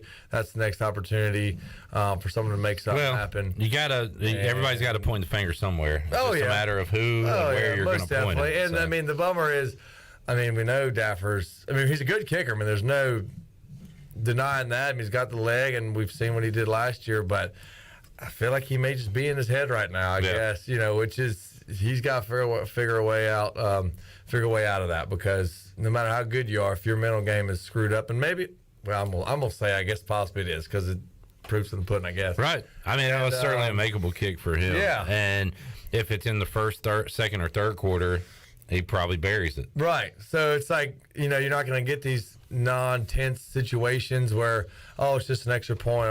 I've got, in the second quarter, it's a field goal. It's always, it's going to be tight situations. You got to step it up. And I thought the Navy kicker, that was the starter, but I heard that was the second string kicker. And kicking for the first time. Kicking for the first time, and look what he did. So it's like, bud, who's the better player here? And that, I guess in that game, it's kind of just a bummer. It's like, come on, man, build that confidence back up. I don't know how many more chances you get. I don't know who's the backup. Yeah. Not saying replace him, but, he's got to make something happen when it's needed, which is needed every time. But when you're in tight situations where that kick is definitely going to be a determinant factor, you win or lose, or tie in that instance, you got to come through with that. Like the game against State, well, they're not Hail Mary kicks. It's not a daggum 55, 60-yarder. They're under 40. I'm pretty sure both of them were, if not the State one. But State might have been a little longer, like low 40s. But for a college kicker, the 40s are nothing. And I don't know. Hopefully he gets his mind right, or maybe we just won't be in that situation again. We don't have to worry about it. But odds are, with these games against these teams in the American, we're going to be in a lot of tight ball games, just like we were a year ago. Yeah, I agree with you. That was the bummer. Of course, oh man, that was funny walking out of the stadium, and everybody's like, "What the heck is going on?" Yeah. And that was a big letdown, especially to be favored that much. So we've got several more games. We played 4. We've got 8 left. Yeah, a lot of people coming after Donnie on the 5th quarter, and you played for Donnie Kirkpatrick. He was not your offensive coordinator. Right. He was a position coach at the time. But and I am curious, how much is it, Donnie? How much is it, Mike Houston? That we have seen that Mike Houston is a, if you had to say aggressive conservative offensively, he would be in the conservative category. Right. Yeah. Just kind of letting the clock run into halftime. Yeah. We've seen that multiple times, and kind of stick with the ground rather than open it up. So I don't know how much is the head coach and how much of it is Donnie Kirkpatrick, but had a lot of calls about that the other night, Bryce. Yeah, I'm sure. I guess it's, y'all don't know who really pulls the weight on the final decision of what plays called. I knew in our instance, I think, Coach Riley was able to do his thing, and obviously rolled, and it obviously worked out really well for us. I don't know if, Coach Houston has a way, says, no, let's do something else or what it is, but I guess all I can say is I would have liked to see a more, aggressive offense, something, taking chances, taking shots downfield, because I really don't recall seeing any, I'm sure there were, but some, deep balls thrown in the game. I don't recall any, or, maybe there's a few, but I don't know. I would have liked to see a little more aggressive offense, especially on a Navy defense. I think we've hung a good amount of points against them each year we played them, but, I only have 3 going in the fourth quarter is kind of disheartening. I'm dying to see a running back screen. Yeah. And anything to involve our backs more coming out of the backfield. I thought that would be a strength, something we've seen a lot. Yeah. And that has been missing. And as I said Saturday night on the postgame show, when you're rolling up points against Campbell and you're doing well on offense against Old Dominion, it would really be kind of picky to say, well, I wish we were throwing the running backs more, because I don't think Mitchell's had a catch since NC State, if I'm not mistaken. I'm not looking at it right now. And Rajay's had maybe 1 or 2 since then. But now after you lose, it's a lot easier to say, hey, these guys don't have catches. Throw the ball to the running backs, get them involved. And I know Breon and Coop, and maybe I'm remembering it differently now that we're far away from it, but I remember them being involved some in that passing game and being weapons. And I don't know, man. You got a guy like Keaton, you got to use him any way possible. I know he left the game. By the way, Mike Houston said he expected him at practice today, so that's good news. But I'd like to see more of that, Bryce. Yeah, we definitely know how effective, both our running backs are with the ball in their hands. So I feel like any way we can utilize them, and I know they got some things up their sleeve where, they can come up with some good plays and, make things happen utilizing the running backs. And obviously we've seen what the tight ends can do. Yeah. We got some fast guys, with Ryan Jones and Shane. So had a big one to Ryan Jones for a score. Yeah, I was going to bring that up. I was going to say, I feel like I've been talking negative. Obviously, the good thing is the route, the touchdown from Ryan Jones was great, and it was the corner route.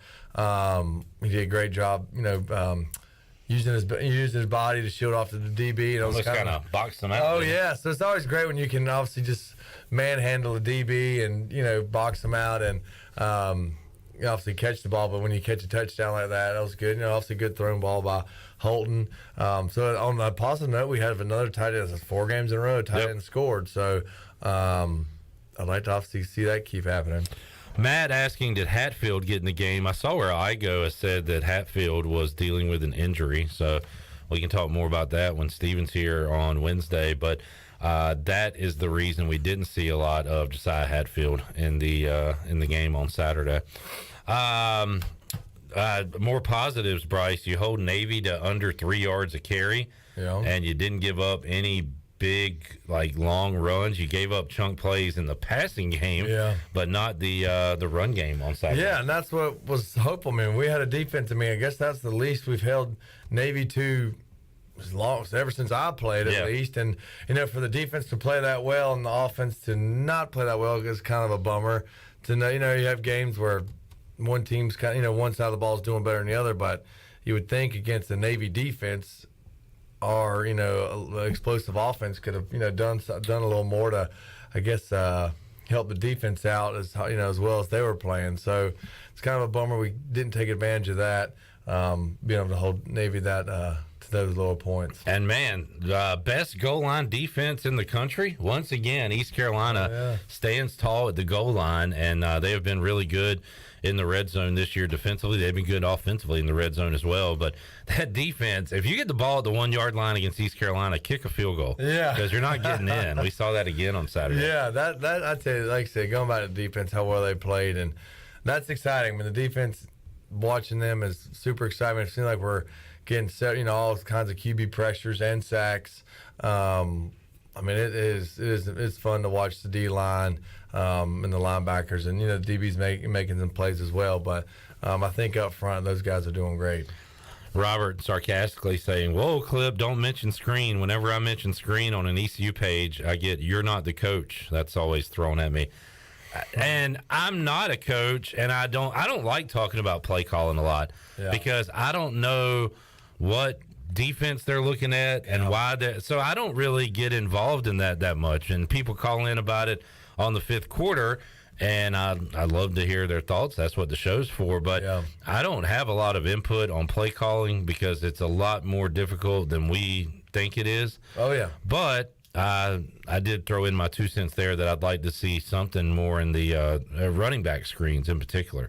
It's such a beautiful play when it works, and you got to have it called against the right defense. A blitz is nice, right? If you get them all behind you, drop it off, and let the running backs go to work. So, again, I don't like getting involved in that, Bryce. You can speak to it, how tough it is to call a game, to call a particular play, because guess what? The defense is there, and they've studied, and they are picking out what you're doing. So it's a tough deal. Oh, yeah, I'm right there with you. Like I said, I'd like to see more explosive plays, but I think you can, pass the ball and, almost pretty much every situation there's a play for, any type of coverage really, but it's a lot harder than, what people say, we need to throw the ball more, do this, that, and the other. It's like, well, if y'all can name the coverage and what they're going to be in or what they're stunting and all that, then go ahead and call the plays. But there's a lot going on up top and what they're seeing on the field than just calling whatever play you think may work. So I try and keep a fine line of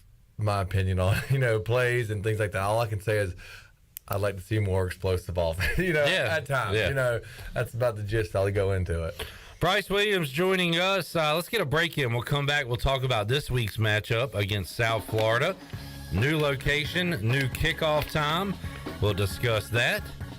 We got to go Pirate Radio Outdoors and more with Bryce Williams here on a Tuesday. We're back with you after this.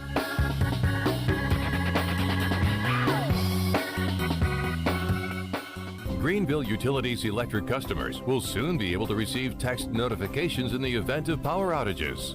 Enrollment is automatic, so make sure GUC has your cell phone number by signing into your account at GUC.com, then update the information in your user profile. Want to talk with someone instead? Call 252-752-7166 during business hours. 252-752-7166. Update us so we can update you. Visit GUC.com for more information. Hey Pirate fans, this is head coach Mike Houston. The physicians at Orthopedics East and Sports Medicine Center have been taking care of our athletes here at East Carolina for more than 35 years. Whether it's treatment for your sports injury or if it's time for that joint replacement, Orthopedics East provides the latest in operative and non-operative orthopedic care, physical therapy, and diagnostic testing. For experienced and professional services, call the folks who have been taking care of me and many of our fans in Pirate Nation, or visit them online at orthopedicseast.com. Go Pirates! Hi, this is Jeff Charles for my friends at Ed Watkins Marine. I've known Ed personally for years, covering his winning performances on the football field and on NASCAR's pit road. Now Ed is winning on the water, and you get to win too. You win with awesome prices on boats from Ed Watkins Marine, and of course, great service after the sale. If you're looking for a new boat, contact Ed Watkins Marine today. They will deliver anywhere. Find them online at edwatkinsmarine.com and tell them The Voice sent you. The convenience of Pitt Greenville Airport is waiting just outside your front door. Service is back, so you're connected to destinations worldwide through flights from American Airlines. Plan your next trip. Book your flights today at flypgv.com or aa.com. Avoid the long check-in lines and congestion at the big airports and fly local at PGV. Fast, convenient, and close to home, PGV has American Airline flights perfect for your next trip. Book today at aa.com. PGV, where the pirates fly.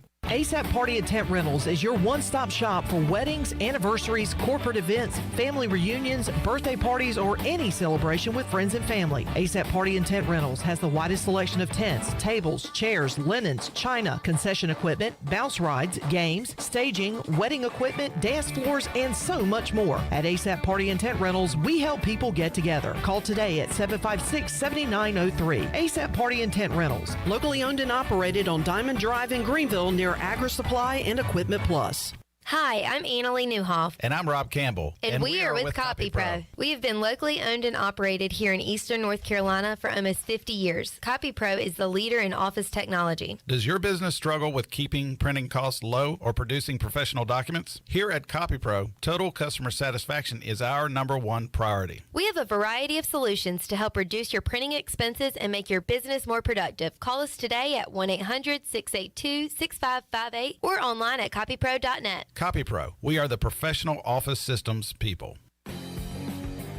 East Carolina Chrysler Dodge Jeep in Greenville wants you to make this a September to remember. Come check out the huge selection of new cars and trucks as the inventory is back, and so are the incentives. It's Ram Power Days at East Carolina Chrysler Dodge Jeep, and they've got 0% for 72 months on Ram Bighorn and Laramie trim models. Or you can save up to $8,000 on select Ram 1500 crew cabs. This is the best truck offer you'll find anywhere. East Carolina Chrysler Dodge Jeep needs to make way for the 2023 model. So September customers will get huge savings. That's saving up to $8,000 on a new Ram now. Oh, and you'll also find a great selection of new Jeeps. Save up to $3,000 on a new Jeep Gladiator and save up to $5,500 on select new Wagoneers.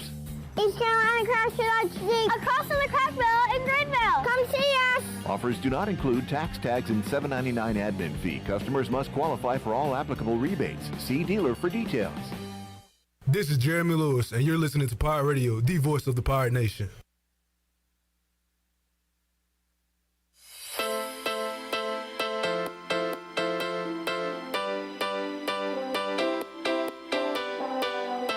You're listening to Hour 3 of Pirate Radio Live. This hour of PRL is brought to you by Bud Light, reminding Pirate fans to stay in the game and drink responsibly. Bud Light, the official beer of the ECU Pirates, and proudly distributed by Carolina Eagle Distributing since 1989. Now, back to the show. Welcome back. Quality Equipment is your full-service John Deere dealer with 28 locations to serve you. Quality Equipment is open in Winterville next to Sam's Club, or visit qualityequip.com to find the location near you. Now let's head back in to Pirate Radio Live. Here is your host, Clip Rock. Alrighty, back with you. Hour 3, Pirate Radio Live, Tuesday. Bryce Williams is here. Bryce, any weather, hurricane games, times, venues move when you played here? Do you recall? I do not. I think I had a pretty good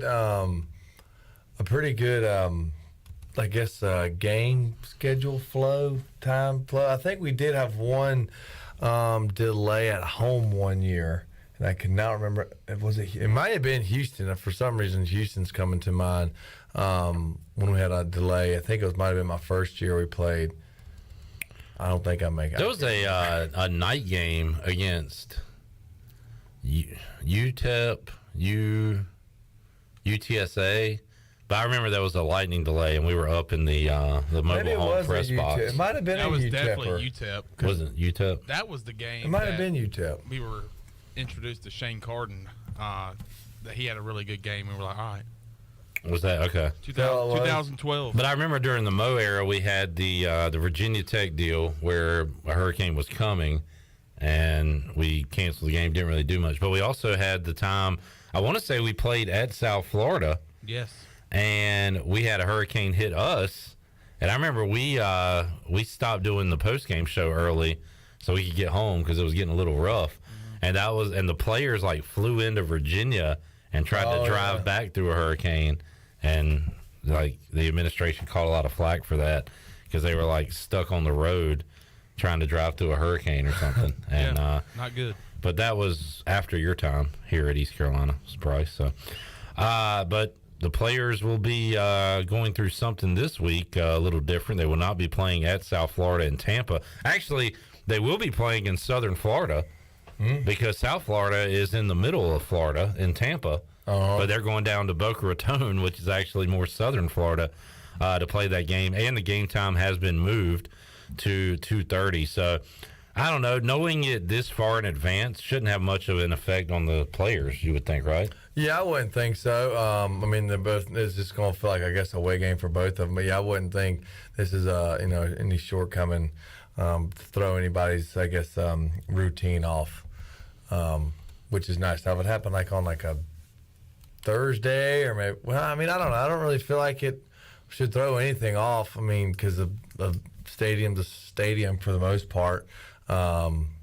So I think it's good that they got that figured out a little sooner than later. It's going to be like a COVID game. There's not going to be a lot of fans there. You know what? I didn't think about that. So they experienced that a couple years ago. Right, because I guess is ECU fans, if they plan to fly into South Florida, I guess that'll throw off some fans. And then I don't know how far USF is from...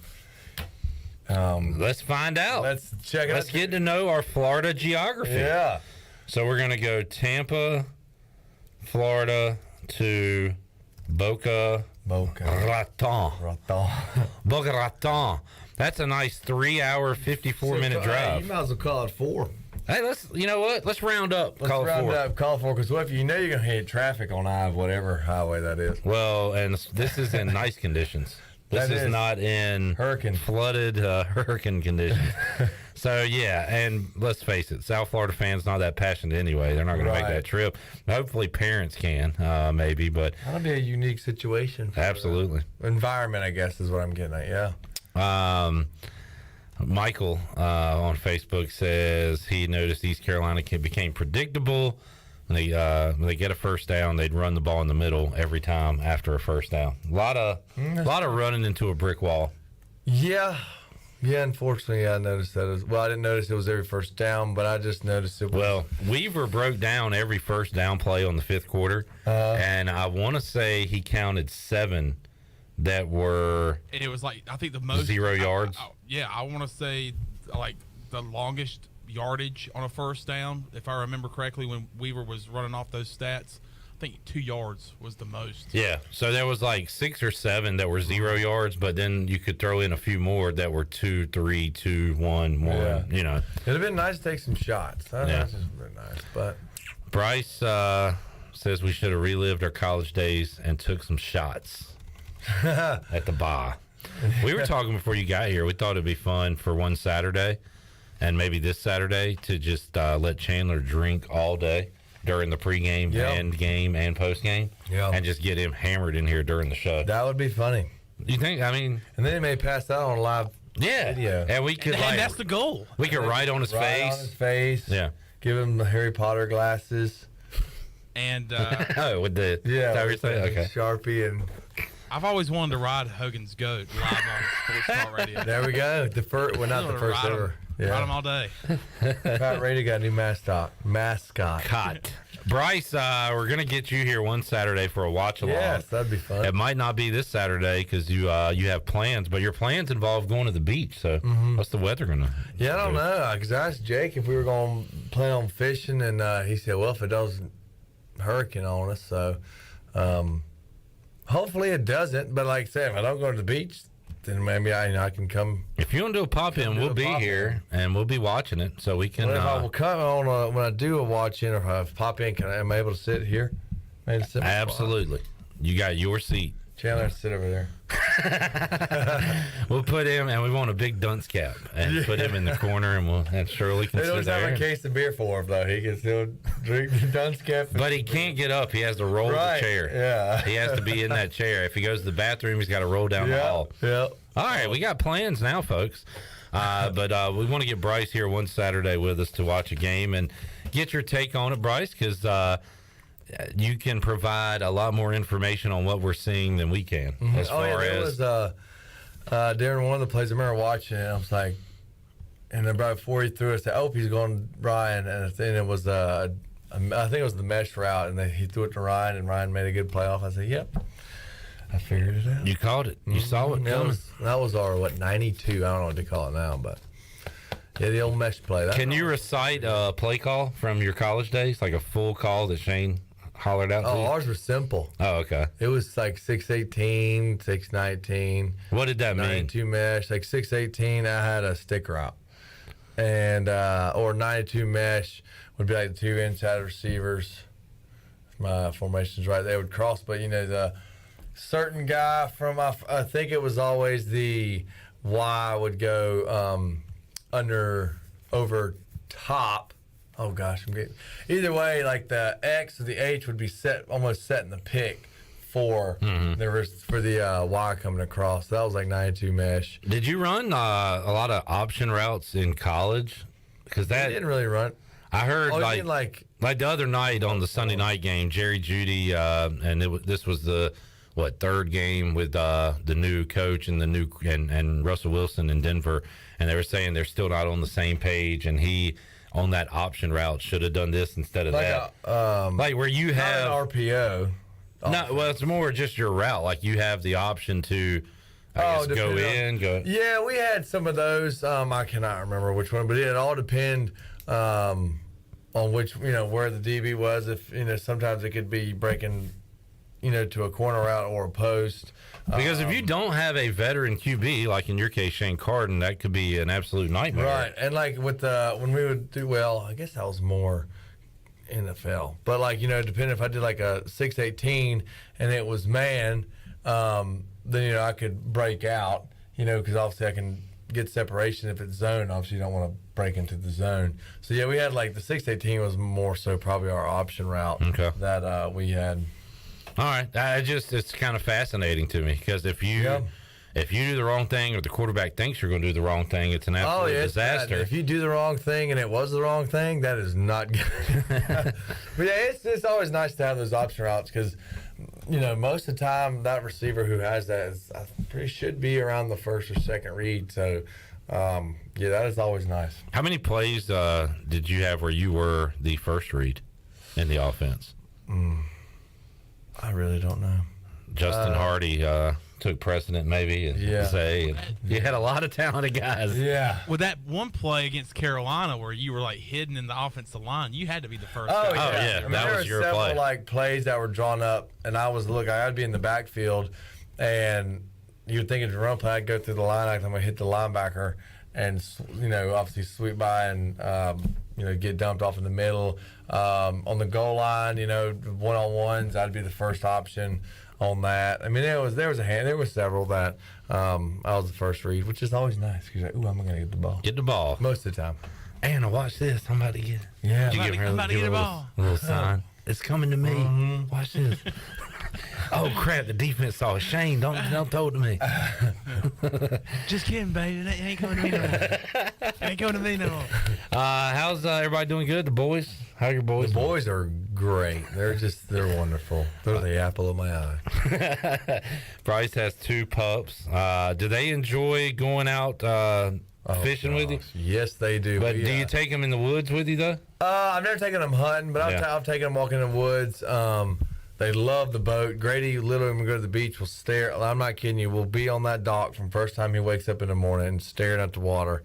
And if he sees the fish jump, he'll jump in. But it was funny. Sunday, Jay and Mary, they live on a golf course, so I'll take the golf cart and drive it through the golf course, and Grady will run. I mean, he'll chase me. It's almost like I'm taking him for a walk. And obviously, there's always deer out there. Well, Sunday, we're driving the golf cart, and he's going, and then which I know he's not going to go anywhere, or at least run away. But there was probably about 6 deer off into like the set of woods, and he just went straight. Hauled butt to them, and chasing those deer. And I go over the bridge, and I look down the creek line. I see the deer cross the creek, and then Grady's right behind them. Now, what would he do if he caught? Is he just chasing to chase, or do you think I don't really know because he kind of was honing in on the smaller one. Oh, okay. He's probably more so chase than a chase, but it kind of would be interesting if he did. Yeah, like what you gonna do now? Right. It'd probably surprise if they call him. I tell you, Grady can haul butt, but he'll chase deer and just roll. I mean, I could hear him barking. He was fired up. It was funny. Sonny doesn't quite get it like Grady does. Gotcha. Bryce, I saw a tweet. It's a video of this very colorful fish, and to describe to our radio audience, it's like a fluorescent bluish green and then a pink and then another highlighter green color. And the caption on this is great. It says, "My fat ass just want to know what this would taste like." What kind of fish is that? You have got me. Okay. Goodness gracious. It looks is. Like it'd be like poisonous, but it does. Yeah, it almost looks scary. It is so bright, and it's like it's been through a nuclear power plant or something. Yeah. It went through Chernobyl or something. So, you never seen one of them boys before? No, golly. Yeah, I'd be real curious. All right, well, let's take a break. We'll come back. We'll do a little more Pirate Radio Outdoors with Bryce and his official prediction. First, we're going to have Bryce guess the line of the game, and then we'll tell him, and we'll get his numbers on ECU and South Florida. That's on the way. More to go after this.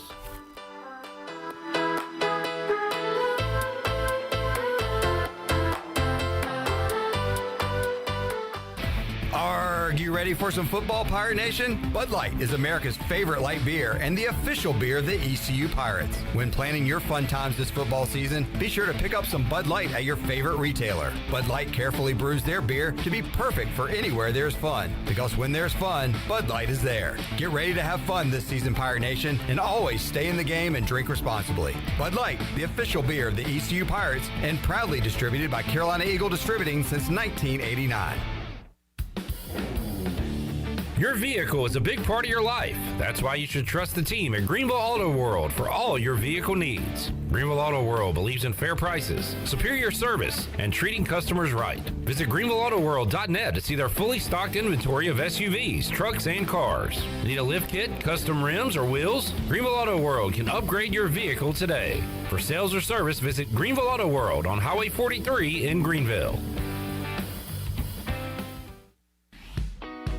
Hey Pirate Nation, Shimmer Boutique is your one-stop shop for all your tailgate essentials. This is Holt Nailers, and if you need a Yeti cooler, apparel, shoes, or accessories for the season, Shimmer has you covered. Shimmer Boutique is also the exclusive retailer in Greenville carrying the largest selection of built when broken gear for adults and youth. Be ready for game day and every day at Shimmer Boutique on Greenville Boulevard behind Starbucks and in Winterville across from Lowe's. Go Pirates! This is Braxton Green with Angel Oak Home Loans. If you're looking to purchase a home, it is still a great time, and being pre-qualified before you begin shopping is an advantage. At Angel Oak, we offer a wide variety of programs ranging from conventional, government, and portfolio loans that can fit most financial situations. To get started, contact our experienced team of Talbot Green, Joanne Weir, Wanda Hager, or myself, Braxton Green, at 751-2060. NMLS 1719250, Equal Housing Lender.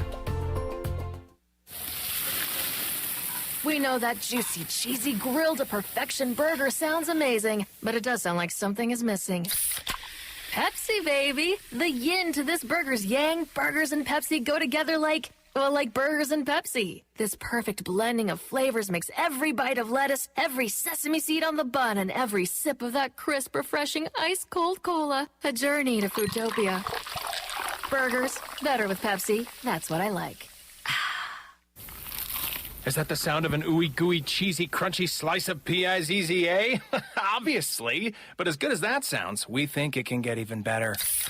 Oh yeah, that's the sound of a freshly opened fizz-filled Pepsi. The only thing that can take this flavor medley of crunchy dough, mouth-watering cheese, and savory sauce to the next level. How about another bite? Pepsi and pizza sound like a match made in heaven and taste even better. Pizza, better with Pepsi. That's what I like. This is Stephen Igo. You've heard from me plenty on Pirate Radio Live and perhaps have read some of my work on hoistthecolors.net. Now, get an extension of our in-depth coverage on the Hoist the Colors podcast. From game previews to immediate post-game analysis to emergency podcasts for breaking news, we've got you covered. A cast of guest co-hosts from fans, former coaches, and other writers join me for 2 podcasts weekly to break down all things ECU athletics. Subscribe to Hoist the Colors now on Apple Podcasts, Spotify, or Google Podcasts. Wings Over delivers. Wings Over delivers. Wings Over delivers. If you're looking for wings to be delivered to your home, Wings Over Greenville has you covered with no third party needed. Wings Over Greenville has its own in-house delivery service. Be sure to try the all-new tender sandwiches by ordering ahead on the Wings Over mobile app. Open till 3 a.m. on Friday and Saturday. Wings Over has everything to cure those late-night munchies. Give them a call at 758-9464. Wings Over Greenville. They deliver. This is ECU assistant football coach Roy Tesh, and you're listening to Pirate Radio, the voice of the Pirate Nation.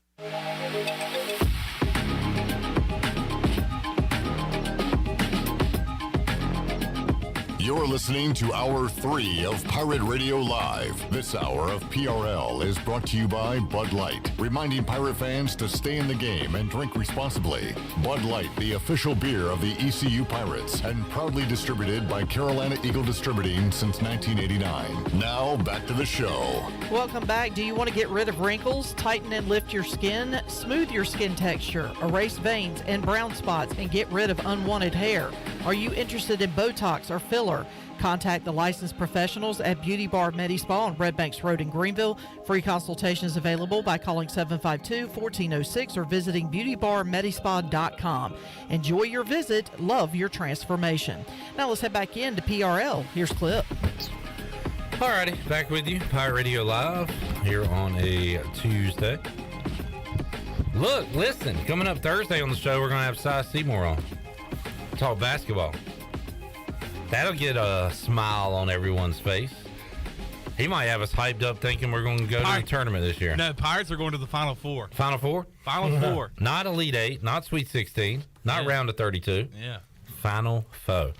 Looking forward to catching up with Cy coming up on Thursday. We'll have some Mike Schwartz audio for you tomorrow on the show, and we'll have that up on our social media sites coming up this evening. So make sure you check that out.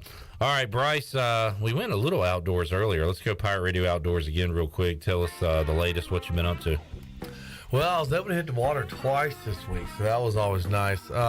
My buddy Hudson came in from Winston-Salem, my hometown, Winston-Salem, and he's never caught the big bull drum. You know, he's a big old bull drum, old heads. And so Friday night, we ended up going fishing, and it was a little slow there in the beginning, but finally I was able to, and I'll show you the picture, get him on his first bull drum. And then thankfully, which we were just as happy just for him to catch his, but I was able to catch one too. So we went bull drum fishing and landed two of them, and had a good time out there. And then yesterday I was able to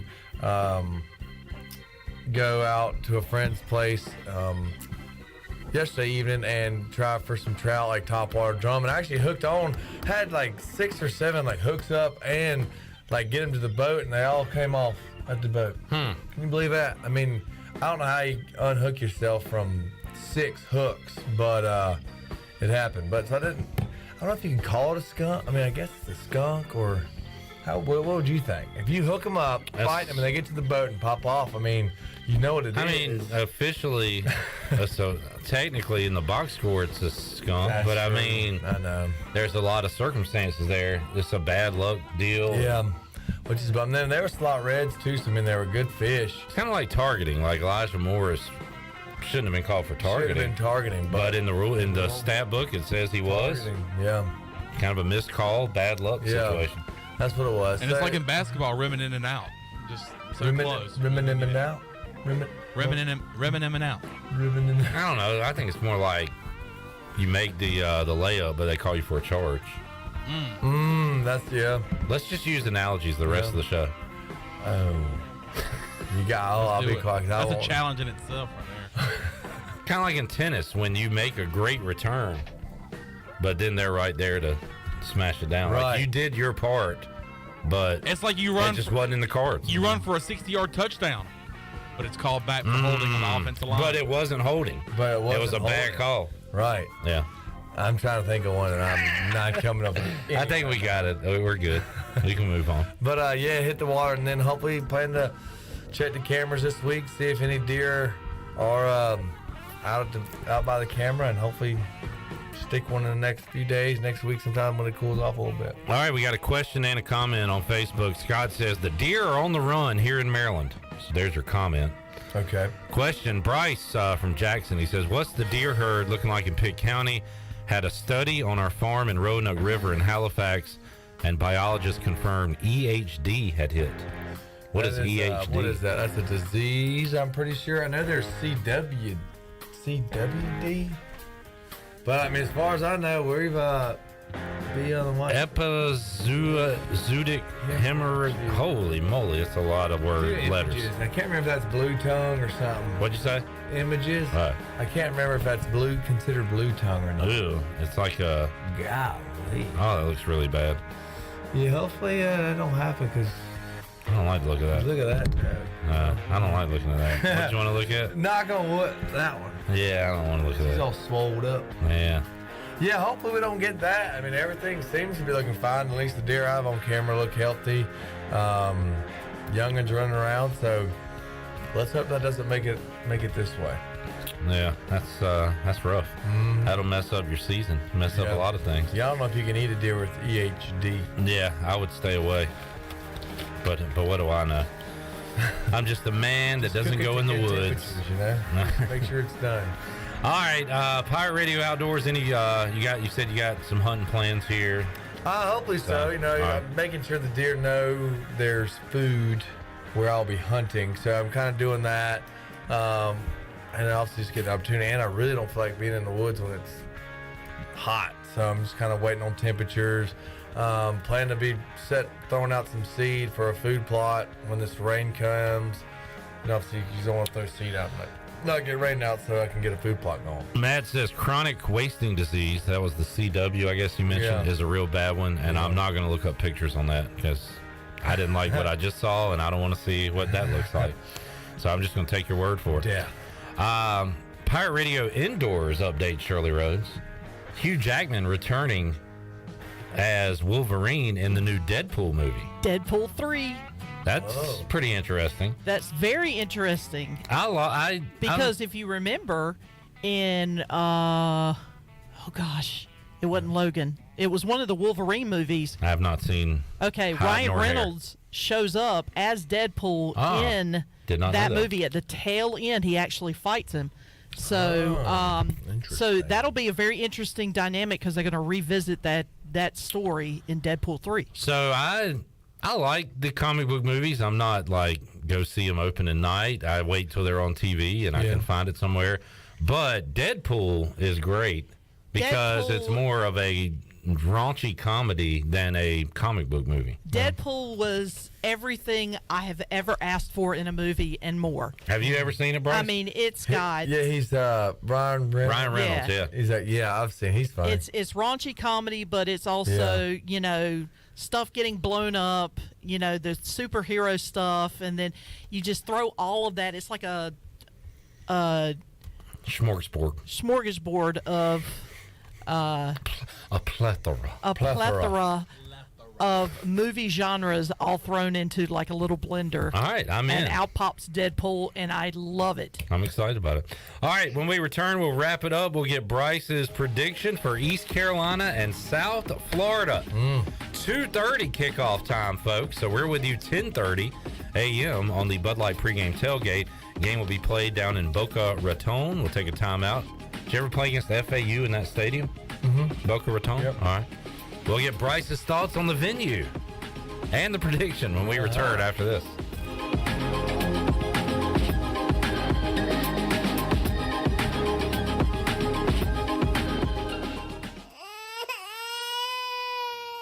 There's nothing more important than protecting your family. Fire ants can cause painful allergic reactions and even death. Protect your loved ones at home where you should feel the safest. Visit pesttechofgreenville.com to learn of our once-a-year treatment to guarantee you stay fire ant free. Tested and proven effective by your Eastern North Carolina exterminating professionals at Pest Tech of Greenville. Mention the crying baby for an extra 10% off.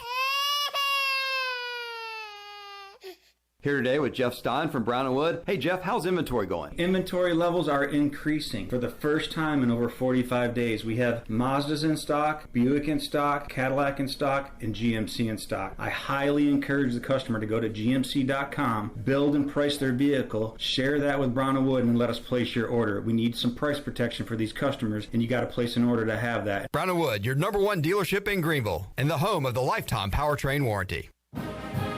Pirate fans, ECU basketball is just around the corner and season tickets are now on sale. A new era begins on the men's side with first-year head coach Mike Schwartz at the helm. Season tickets are on sale for as low as $125.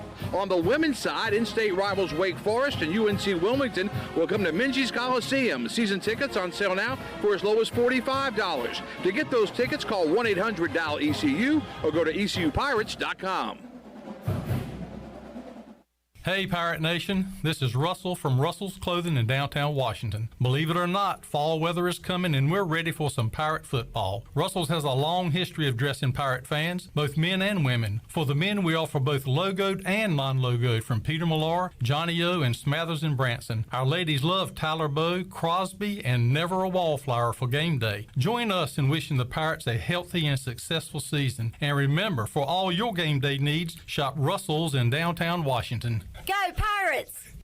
Christie's Europub is the perfect place to relax, grab a bite, and enjoy a drink. Located in the heart of Greenville and just a few blocks from ECU's campus, Christie's offers lunch, dinner, and late night with live music every Sunday. Come and have brunch Monday through Friday from 11 to 3 or Saturday and Sunday from 11 to 4. Scratch cooking takes time, so relax and enjoy a pint at Christie's Europub today. For the latest information, check them out on Facebook, Twitter, and Instagram or visit them online at christieseuropub.com. I can't think of anyone who doesn't love a clean car, but how often do you actually go to the car wash? Does it take too long, or maybe it's just not a very nice place? Tommy's Express changes everything. Our wash is bright, inviting, clean, and fast. I love the flat conveyor belt. So easy to pull onto, much smoother ride, and safer for my car. And when you join Tommy Club, you can wash as often as you like for one low monthly price. I save money and time. We're Tommy's Express. At the corner of Greenville Boulevard and Red Banks Road, Greenville. Hey Pirate Nation, Lindsay Gray here with Carolina Caliber. In 1960, my granddaddy started his firearm business right here in Eastern NC. Still family owned and operated, we have the area's largest selection for outdoor shooting sports and accessories and are one of the nation's top firearm dealers. At Carolina Caliber, we have everything you need from hunting, home defense, and personal protection, including a wide variety for ladies and youth. We buy, sell, and trade. It's a time-honored tradition. Visit us at Carolina Caliber on Fire Tower Road in Winterville. For the latest from the world of golf. Tune in every Saturday morning from 8 to 10 for the Golf Shop Radio Show, presented by PlayGolfMyrtleBeach.com, the golf capital of the world. Hosts Mark Greenhelch and Matt Blanchard talk golf from tee to green and everything in between. If you like golf, you're going to love Golf Shop Radio. Before you tee up, drop on in. Welcome to the Golf Shop. Hi, this is Parker Bunch. When I'm not hitting dingers or going viral, I'm listening to Pirate Radio, the voice of the Pirate Nation.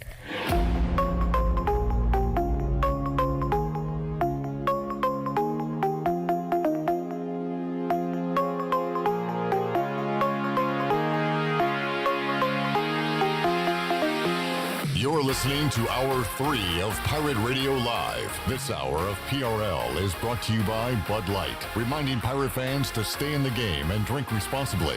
Bud Light, the official beer of the ECU Pirates, and proudly distributed by Carolina Eagle Distributing since 1989. Now, back to the show. Welcome back. Taking a look at your stock market report, the Dow fell 125 points today, closed at 29,134. NASDAQ was up 26 at 10,829, and the S&P was down 7 at 3,647. That's your Wells Fargo Advisors financial report. For a personal look into investing, call Wells Fargo Advisors today at 756-6900 in Greenville. Wells Fargo Advisors, LLC, member SIPC. Now let's head back in to PRL. Here's Clip. All right, East Carolina 2-2, coming off the loss to Navy. South Florida's 1-3. They have yet to beat an FBS opponent. Their one win came over Howard. They have played a brutal schedule. Lost to BYU 50-21. were in it against the Gators in the Swamp, had the ball, chance to win, chance to tie. They did neither. They lost 31-28 and then got crushed by Louisville last week, 41-3. Bryce, there are the numbers. I'll give you one more. USF, the only FBS team in the country playing football that does not have a passing touchdown this season. So that's interesting. So Bryce, you got all that? What do you think? First of all, what's the spread? You kind of helped me, but then I guess I'm gonna go like 13.5. All right, 13.5. Little high. Last I saw it was 9.5. Dang. East Carolina the favorite. Oh yeah. Beat them by 14-15 last year. Okay. On the road, although at a neutral site, no fans. Darn. Weird travel. Yeah. South Florida, maybe thinking about back home. I'm gonna stop talking. I'm gonna let you. Throw your numbers out. We're at 9. I'm gonna say we'll at least win by like. No, go by your original thought of the spread. Go by what you think, not what they think. You know better than them. I'm gonna go. I hope offense will pick it up from this past week. But going off of that, maybe you never know. Football's a game of ups and downs. I'm gonna go ECU 30. USF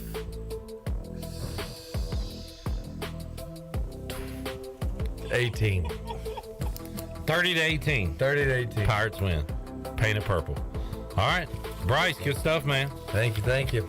We will talk to you again next week. Go Pirates. Go Pirates. Shirley Rhodes, Chan Man. We'll see you Wednesday, 3 o'clock for an all-new edition of Pirate Radio Live. So long, everybody. Thanks for listening to Pirate Radio Live, an exclusive presentation of the voice of the Pirate Nation. This is Pirate